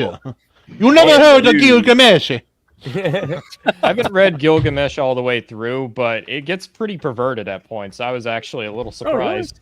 Yeah, it does. Just a slippery little snag. Just a little snag. That was when he It's was a bit fighting more Enkidu, perverted right? than you think it is. Yeah. Well, I'm and then shocked. Greek mythology. Spoilers for the modern Fate series. Wait. Filled with fantasy creatures. And oh yeah, Journey to the West, right? Oh yeah. And, oh yeah. And truth be it's told, Court of Razor Fist, look at nobody yeah. knows what that is. It's where Dragon Ball Z came from. No, I know. By animation. Razor Fist made a crazy statement on Side Scrollers with the Black Myth Wukong. He was like, "It's based off the story from China that nobody's heard of." I'm like, what? Oh, whatever. I know about Nobody's that. heard of it. That was honestly pretty funny. Yeah, I was like, "What is he talking about?" It's only Sun inspired so Wukong. many things. Well, what about Dragon Ball? I mean, that was directly inspired by Sun Wukong. Yeah. Wait, let's talk about the inspiration for stories a little bit here, because I find if you go back far enough and read an old story that started stories and tropes and character types, that it will feel very original because everything has that was inspired by it was then inspired by those things, not the original. So by the time you like I said, we've all read Thank you. We've all read time travel stories, but go back and read Time Machine by H.G. Wells, and it is nothing like a time travel story you would read today. The movie is dank, though. The book is really solid. I was shocked by how much I liked the book. Book is so. I bet it is. That's a danker book, bro. Recursion. I don't want to spoil it, but The dankness. The dankness. The dankest book, frankly. He went back, found the original strain. And he had a great time. I don't know. Got that sticky. He got that prehistoric high going. Yep. No, but talking about things that inspired I guess many stories. Is that kind of what we're talking about? Well, yeah, or more just how they've changed. Like the idea of a blind warrior, it goes back a really long way. And at some point, things are not inspired by the original anymore. But let me take this time to bring up Berserk. I never bring that up. I've never heard you talk about it before. Never. Yeah, I mean that's a great product that was inspired by many products, which you can very obviously see. But now there's even probably more products that are directly inspired by that one series.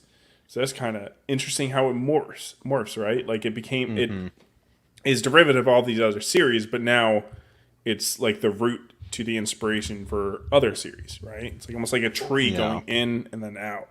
Yeah, well, that happened. What was it? Firefly was partially in the crew, and that whole dynamic was inspired by Star Wars and the Millennium Falcon and all of that, and those characters. But then Star Wars Rebels was inspired by Firefly, and I'm like, but wait, you're also Star Wars. What? Yeah, that was a crap series at the same time. So a bit of an aside, but what with Berserk? Did you hear that they're making the movie adaptation of it?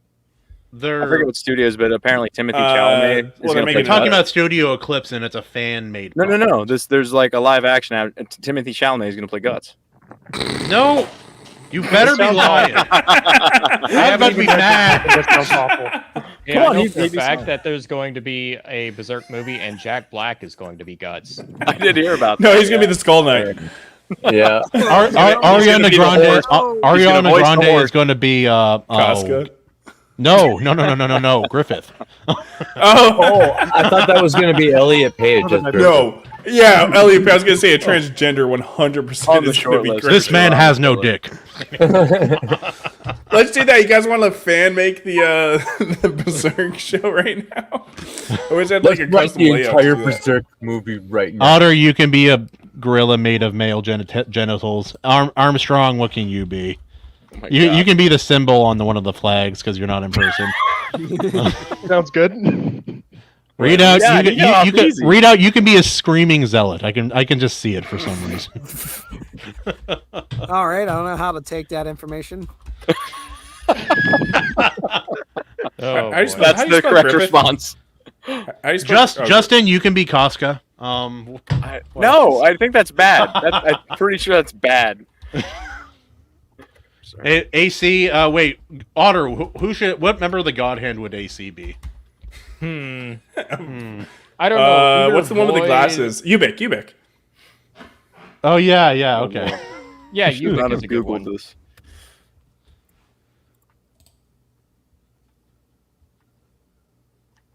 I Googled Casca. I shouldn't have. Sorry, I didn't mean to stop everybody's conversation. I Googled it, and I'm just like, he's not all drawings of Casca are nude. Legally, they're embracing. But many are. Most of them. Only most of them. Oh, she's either undressed or in state of being undressed, but that's just... Yura really likes his tomboys. Yep. That series has been adapted into. They have adapted Berserk in quite a few ways. I know that somebody said there was an anime a while back that's supposed to be. Wait, the anime's good. What are you talking about? Yeah, I heard there was one that was decent. That was 97. Yeah, that was the only one. There's also been. Have you guys played any of the video games? Because there's one called Band of the Hawk, and I sometimes see it. And I'm like, oh, I have played Dark Souls. All right, so I tried to get the AI to generate Ellen Page as Griffith. It didn't work. Her breasts are breasting breastily, like you see that. Because that's that.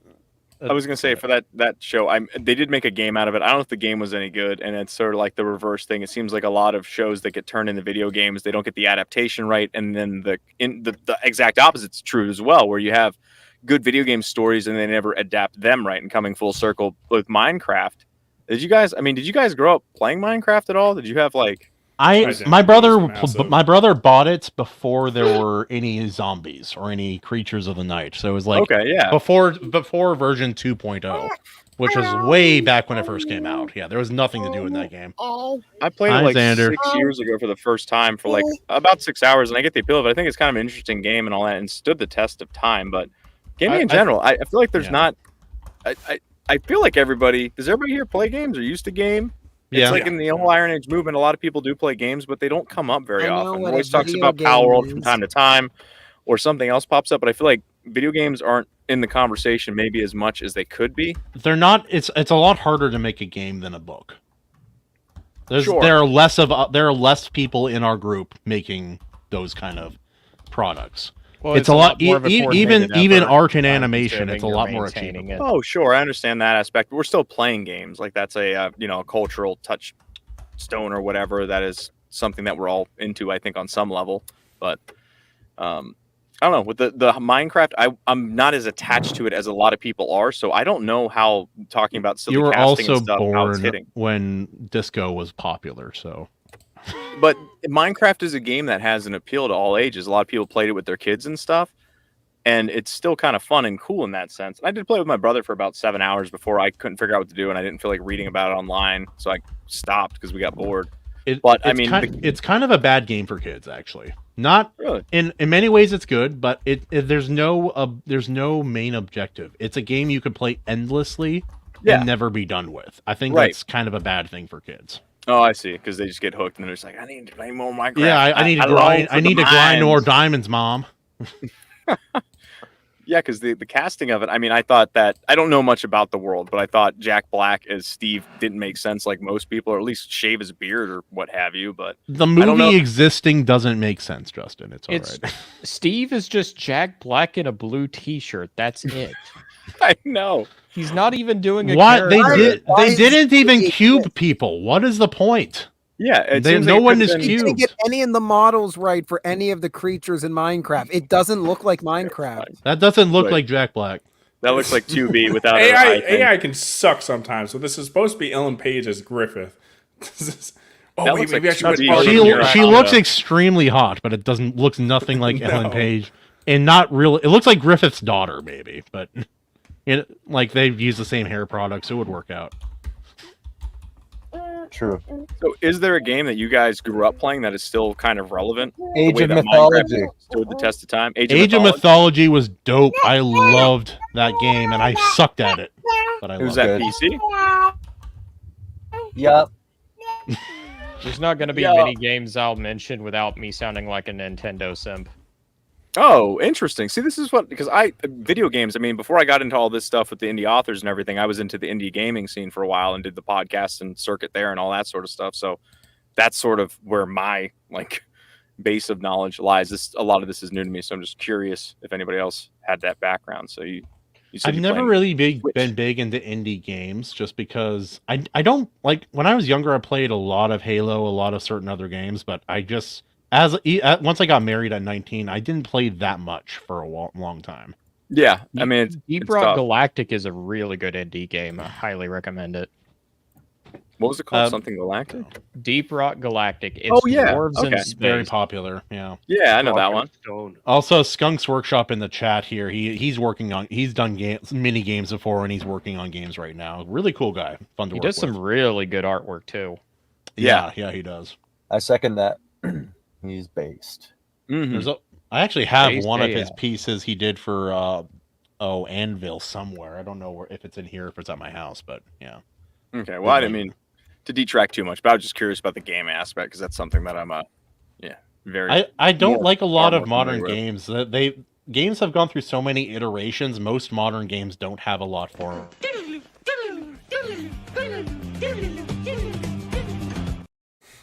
I don't know where the conversation went, honestly.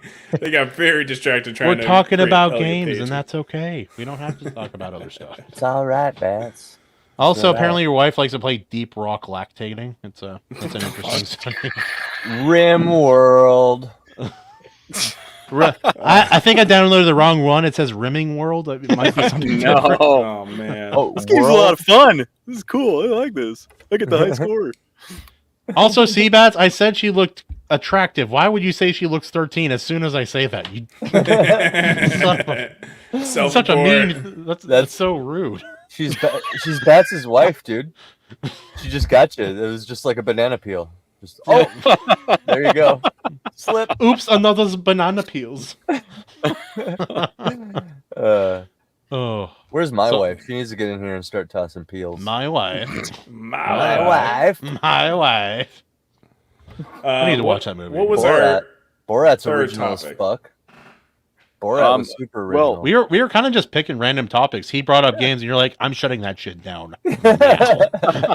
Nerds, get out of here. We're not. This is sophisticated. We're not here to talk about games. No, you gotta master. You gotta master the Turk Janissary Russian in Age of Empires 2, and then you're a god in real life. Oh, that's how you do it. interesting. All Actually, right. many people can do that. You got to beat a pro at it, and then you're good, and then you're elite, as the kids say. Elite. You don't have to walk. You just float around. That's what Just the fly kids off the say. ground. That's what an they say. old term, man. Dude, you're I sounding know. like, "Hello, I fellow know. kids." That's like Yo, 90s nerd. Your skibbity riz is just off the charts. W riz. Yeah. I get when all those people who are annoyed by things I said growing up. I get it. I get it, but it's also kind of fun. Like we had, our generation had our slang, and every group coming up has their little words they use that they'll think back on and be like, it was cringe, it was kind of fun, it was our thing. I had some It's kid like try to tell Goonies. me "dude" Our is time. not a cool word anymore. I'm like, dude, "Shut up, dude." Yeah, I think that's kind Bruh. of just like part of the language at this point. Bruh. I say dude I was- all I the was- time. Yeah, me too. Like, isn't that part Growing- of the standard Hawaiian vernacular vocabulary, whatever the Bruh. word is? Dude, a little bit, but Yeah. bruh, for sure. Yeah, Yeah. bruh. Growing Hey, up, brother. How Yeah, you keep? growing up, my buddy always thought it was funny whenever I said "dude," and he would like mock it. He would kind of he thought it was interesting. He would kind of like repeat it in a white accent. He'd be like, "Dude." 'Cause he was a black kid. Oh, that's And, funny. Yeah, it was That's great. really- It was like no, culture that's really shock. funny. Yeah, it was like culture shock. And then Yeah. now it's like everybody says it. Or You know the one wait, that I've hold been- on, it's dead now. Sorry, it's dead now. I've been trying to bring it back, dudette. Anyone remember that word? No, Not like it- lady it is dude dumb- is the thing dumb a while ago.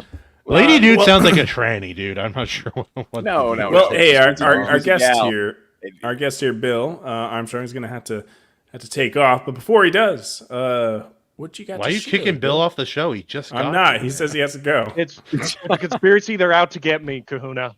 Save If you me. need to present anything, go. Bill, remember, you have a voice. You cannot be silenced. So I do have something to present. It is very mid. Very mid. Perfect. Tremendously mid. We love mid here. I'm so it's vastly kind of mid. It's kind of been crazy trying to get my thing going, but I have a draft of sorts available for people to take a look at of the first short story in what will be a series of short stories. Sweet. Very nice. Give us the rundown. The name of the series is Alexander Zorn. Mm. The first one the current draft of the first one you can find on my Substack. I see it as sort of a proof of concept. This is what you'll be expected to find in these stories to varying levels. It follows the titular character of Alexander Zorn as he has adventures across the galaxy because, I'm derivative. It's what makes the work so mid. Hey, I like adventuring across the galaxy. So, yeah. Sounds like the story for You'll be able to find it. Will I get flagged as a bot if I drop a link? Drop it in the private. Drop chat. it in the private, Right. and we can do it. Yeah, this is going to be the link here. Okay. Let me see. That's easy to find. Yeah, somebody want to present it?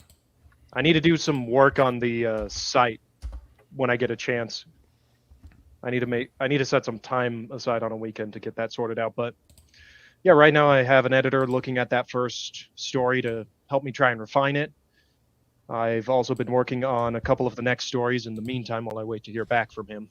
Sweet. But so yeah, it's your Substack basically. Yep.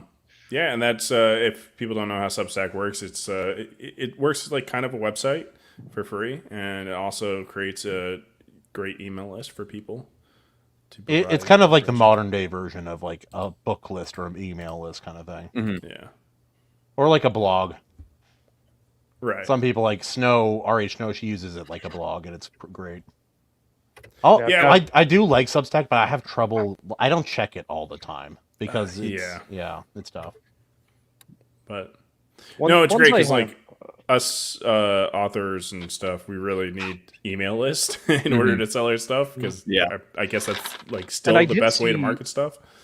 I did see that they had a way to export the email list too when I first got onto their site and started playing around with it. That's true. They do. And for those listening, for those listening, Substack that is not also... the first story. That is going to be a little side thing I do for paying. Spoilers. But yeah, for those listening, that is also not the first story. Substack. Bill. I don't know where it is. Great opening line though. Substack will also disseminate your podcasts and stuff for no charge. Like you'll get your stuff on Spotify if you use Substack. So. And this is why I need to do some work on the Substack because it's not exactly organized. It's not as organized as Razor Knuckle with his 5 infantry. Razor Knuckle. He loves that nickname. He loves it. I love it. It's, the name of the first story is The Intelligence from Beyond. That's great. See if I can find it. Very nice. Anyone see that mini-me meme I made with Razor Fist and Razor Knuckle? Well, I was gonna say he really, especially like he really liked me on a show, and he mentioned how much he liked how gay it was, which was interesting. He's like, I would come back if they would just tell a couple more gay jokes. A little bit more gay jokes. And everywhere else, I use the exact same username that you see on the screen here, Wilder396. I like to keep it simple. Yeah, good. Yeah. So free stories for people. Yeah, I think it's good just to get your stories going too, and you can work on the organization as it's out there. I think it's more important just to kind of get the ball rolling. Maybe you guys disagree, you're authors, but to get it rolling, and then you can figure it out as you go. And I use it as a bank. It's a good idea. Yeah. I've actually been holding off on really trying to push it until I have Mm-hmm. at the very least the refined version of Intelligence from Beyond out. That is wise. Yeah. Want to get that refined, then I'm going to really start pushing it and being like a malignant tumor, trying to find whatever podcasts I can infect. Get to the tumor. Alexander smiled as he looked back on the Zorn estate, resting peacefully near the foot of the hill. The only sign of life within was light emanating from his grandfather's office. He wanted to scream in his victory, but he held back. Read more. The Intelligence from Beyond. Read more. All right. Well, hey, Bill. Okay, thank well, you for that joining voice us. was far more. My story was not deserving of such an epic Hawaiian voice right there. I can tell you I'm that. sorry. Let me do it. Alexander smiled as he looked. No. Okay, there's not going to be any more Zorn Mahalo stories. nui loa, brother. I have to take care of something in my office. All right, man. I appreciate you joining us this evening Yeah, man. Thanks on for having me. the Good talking with proper yeah, Iron Bill. Age Night show.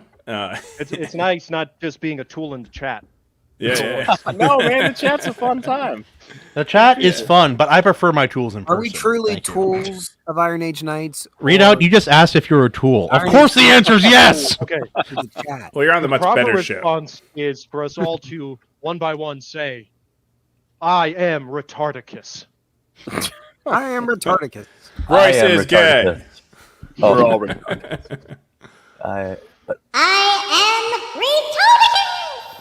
It just makes me think of your intro, Battsauce. Retard alert, children. Uh-oh, retard alert. That shit correct. Uh-oh, retard alert! Retard alert, class! Uh-oh, retardle. Got the bell. All right. Well, at the same time, Redoubt mentioned it's getting to that time. Redoubt. It really is. Your YouTube channel, I suppose. Sounds good. He is a feminist historian. Big, beautiful history. Christ not. Hold on, you want to let link me- me your channel real quick? Yeah, actually, I'll hand you the website link. That's nice now. I got, you a, got website. Yeah, website. Why? I don't know, but I built a website and I'm still building it. You sound like a caveman. I build website. Website good. Build Don't website. know where. Yep. Honestly, that's how my brain functions nowadays. Dude, sometimes. When my brain does work, it's not even that organized. Oh, you got Behold your its video straight almighty here. goofiness. Pre-Jewish history, uncut history. It's a beautiful story. So let's do this. Watch it. Well, all right. Wait, I gotta share it a different way because You don't want to watch that. That's like an hour plus stream. But I encourage you to watch it. But it's not good for pre. Well, don't. That's not a problem. We're gonna watch it Evely style right now.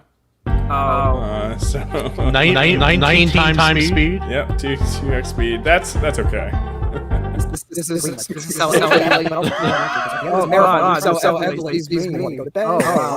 All my right. God. Where do we begin? Well, I guess first we should go over to the handy dandy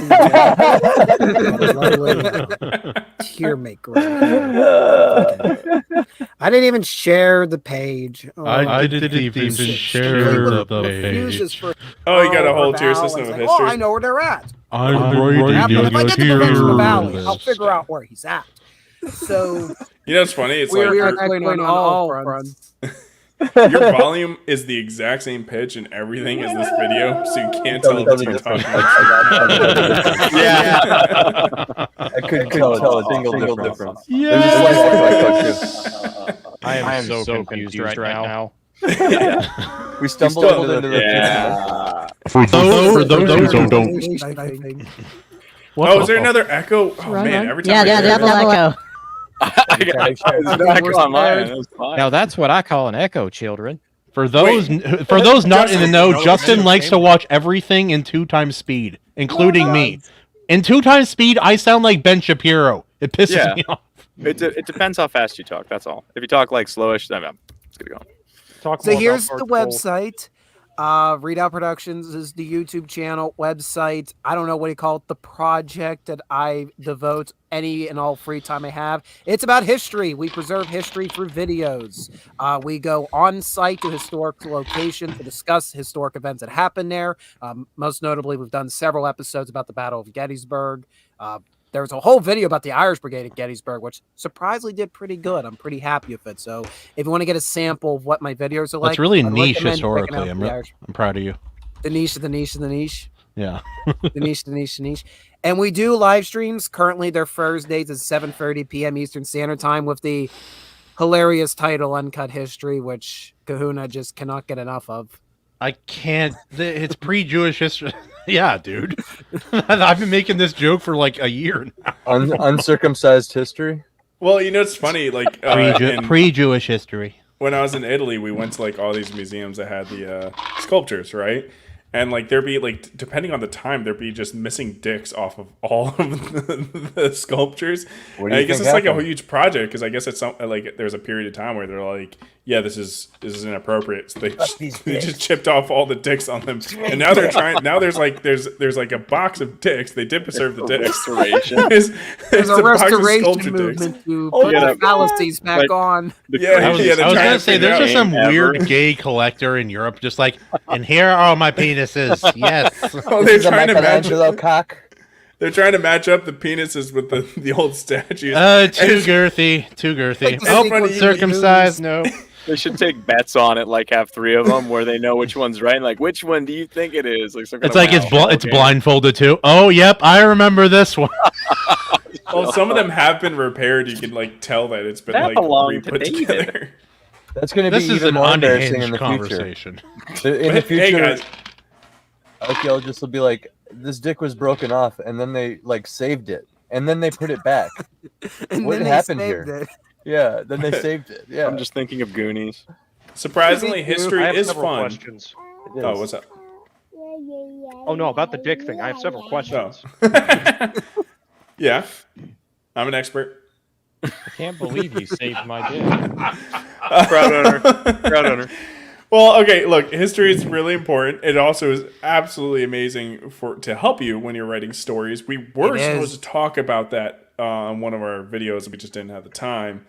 But yeah, it's just like we wish there were more stories that used history in their writing, even if it is like fantasy or dramatized, because it still helps educate you. Like, how many more people learned about the battle that occurred in 300 and actually learned the truth after watching the movie? Or just to learn like how little truth. I mean, there's some truth in the movie, and so they were able to take that from a movie and told them. I think there may be 1% of truth. Yeah, it's not historic. It's not a historically accurate flick, like obviously Braveheart, but there are lots of historical film. I think the point of the story is that it's not historically accurate. I still have fun with 300. Don't get me wrong; it's a fun movie, but yeah, it's a comic book movie. Yeah, there's something there. Sorry. It's told in the way like we're like that's why what's his face narrates it the whole time. It's supposed to be like fluffed up. You know, it's a propaganda piece to try and convince everyone to go to war. Yeah, bring back battle songs. C-Bats is bringing up a very good question. Where's the bridge in Braveheart for the battle of Sterling? Obviously, they were standing on it. Duh. It's the essential component to why the Scots. Anyway, though, I think the real point is if you have any questions about histories or penises or the history of penises, Readout's got you covered. He has a website. The first one, not the other two. What's going on here?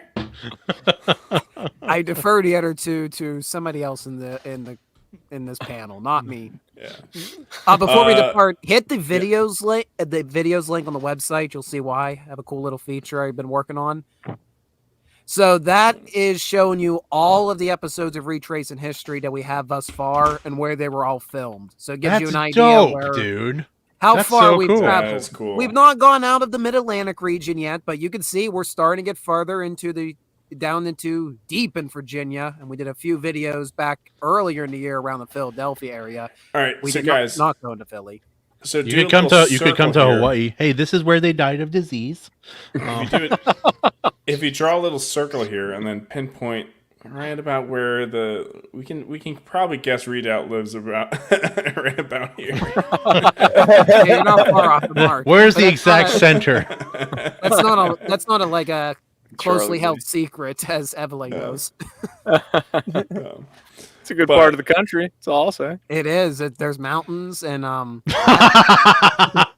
Mountains. Anyway, sorry. There's mountains, yeah. So, I mean, you're covering the important history, really the only history anyone ever needs to know, and that's American history. I think all other history is irrelevant, in my before opinion. 1776. What do you Time started in 1776. Well, 1775, the Marine Corps started, so there's that. That's true. Yeah. Hoorah! And then 1812 is when the British, What's going on? enslaved us. He said something super cringy. I had to kick him. That was round 2. Well, with that said, thank you for having me on. I've had a blast. If you want to bring me in by any chance, if you ever cover Twister or The Abyss or Twister, anything John Carpenter related, or Tremors, the most recent edition of Uncut History, the most recent live stream it did, guess what? It's ranking the Tremors movies. So I'm a connoisseur of the Tremors franchise. I would be happy if I could ever be a guest on a subject matter that you guys are discussing. But yeah, definitely, if you ever cover Twister, you kind of have to have me and King Bob. It's kind of contractual. Well, we're watching The Patriot here soon, so I think that'd be a great opportunity. It probably would be. But I already did a stream where I ranted about the Patriot. And how amazing it was. Just I heard it's extremely historical fact.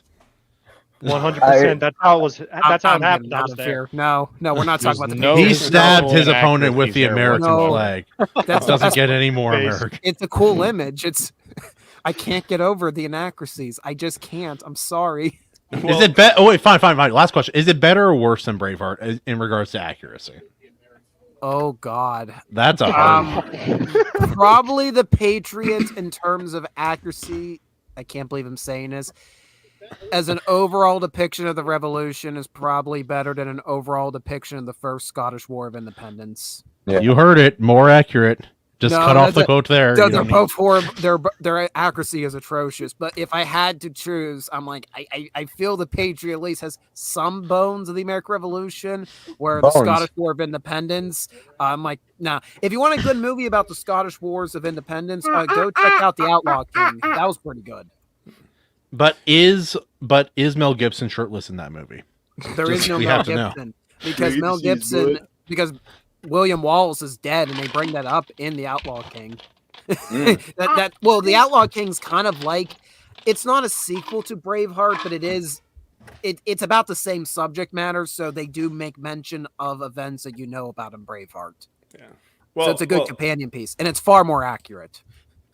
Read out. I appreciate you joining us this evening. Yeah, man, thank you. Great guests. All great guests around. Good night, everybody. Battsauce is kicking us off the plank. I'm gonna go. Later, man. Good night, everybody. Oh wait! I have a thing for this. Damn it! And Bill, you can. All right, too late. Bill, you can take off whenever you want if you want. I was just waiting for a readout to finish his thing. Oh, okay. I could grab the link and all that. Yeah. And I already have Lord Otter's link for his book. All right, cool. I mean, of course I do. He's threatening my family. It's a very tense situation. I Don't asked him if he wanted ransom money. Just so long he said as no. you comply, That's how he everything markets. will be It's weird. fine. That's how I ended up with it. Yeah, it's just like, okay. And it's fine now, but yeah, it's a strange marketing. He waddled up.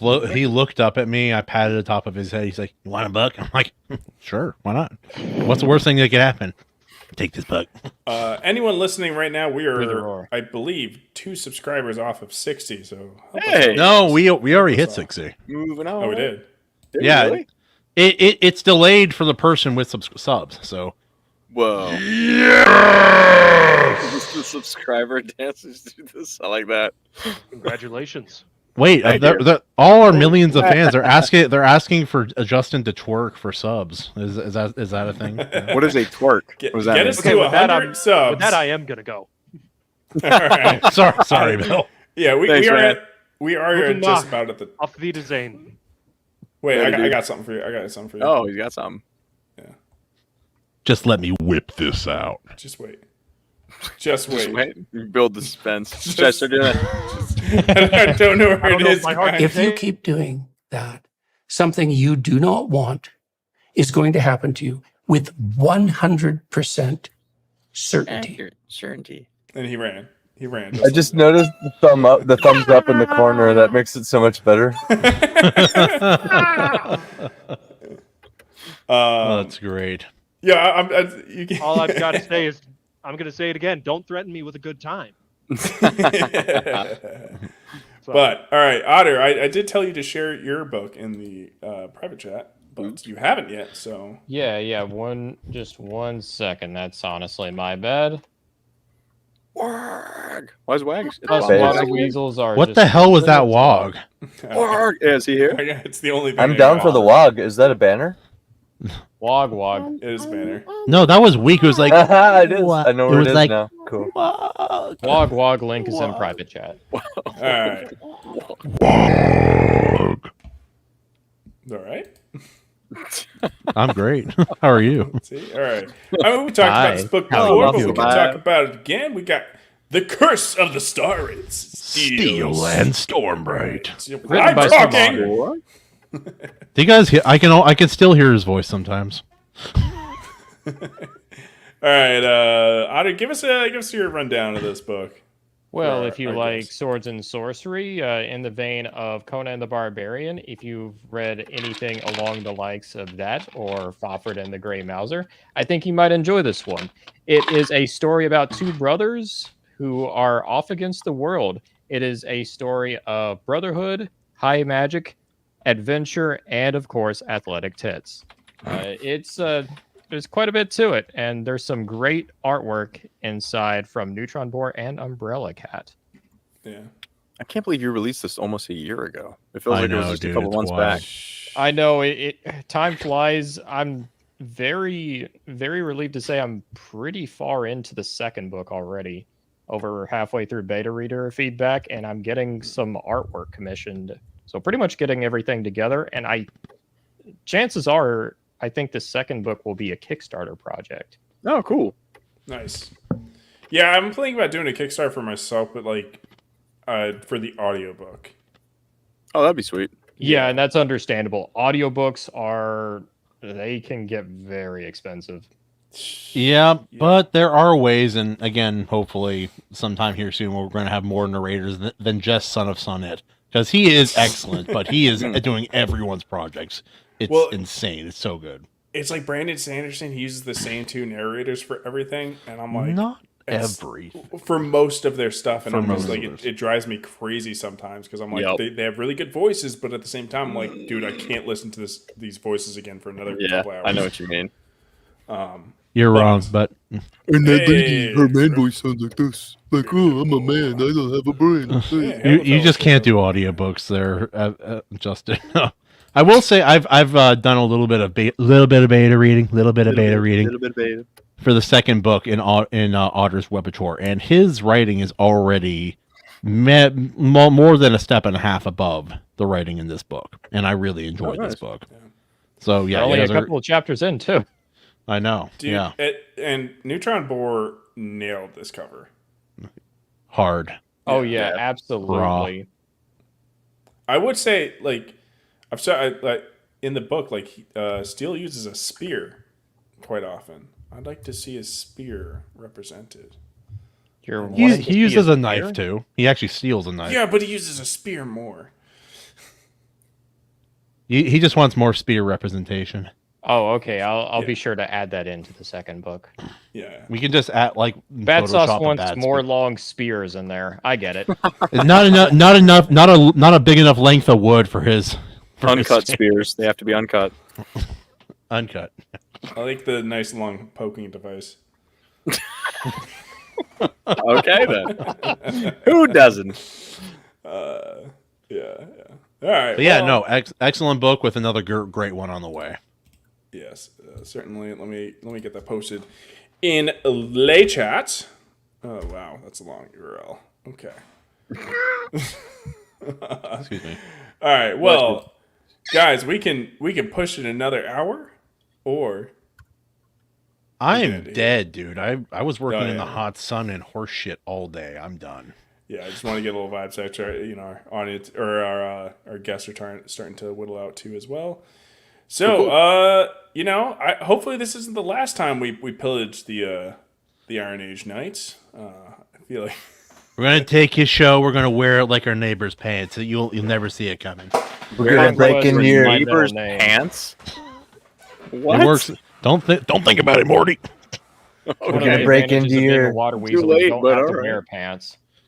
We're gonna break into your churches where all your monks in gold are and run away with them back to Norway and tell What everybody the fuck did about you our say? adventures, like the Vikings Alright. we are. Closing thoughts, anyone? It's been a long week, but I'm really happy we did this show. It's very much last minute. It was like, Yeah, keep talking. We're this is the Iron Age Night show. We're doing the Royce thing. Oh, nice. oh, we're being Royce. Anyway, guys, screw the chat. I'm out. Also, what Tuesday? The movie for Tuesday looks like Gojira has won.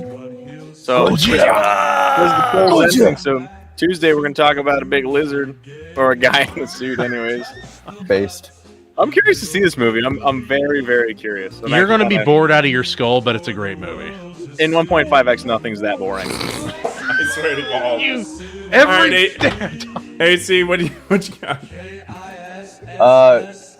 Back my graphic novel, A Saga of Sunsets. The link has been on the screen the whole time. In honor of our 10-year anniversary, my band just released a slew of live videos. You can check that out at See My Lungs on YouTube, Facebook, Instagram, and X. And don't forget to follow me on X as well. A_C_Pritchard. Thank you very much. This is Xander. He says, have a classy evening. Good night, little one. Otter, thanks again for joining us. Thanks everyone thank you, chat. We love you, chats. Thank you for joining us. We're not on this gay. We love the chat. Chat's Iron fabulous. Seas special. This has been great. Much better than Royce's show, obviously. We got everything and more. We don't have terrible opinions on Legend of Korra. And you can catch our actual show Tuesday nights at 9:30 Eastern every week. And I make videos sometimes. And buy my book, Dawn Edge. It's a really good book, guys. It's really good. Edging at dawn. But besides that, guys, hail the Iron Age! Bye. Bye.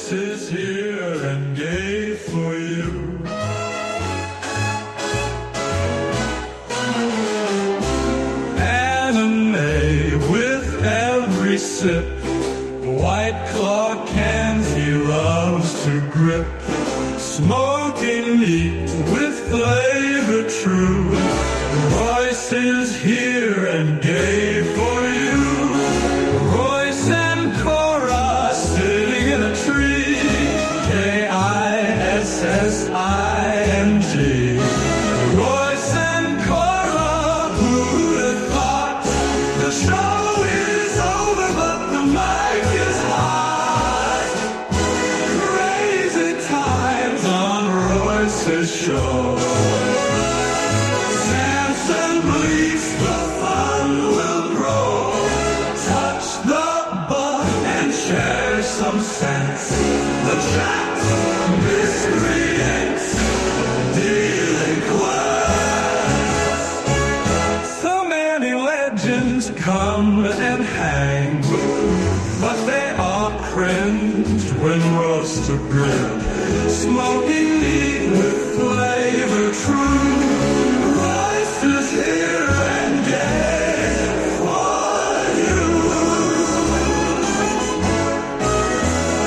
So many legends come and hang, but they all cringed when Royce sang. Sure, I guess Royce is the star, but we still prefer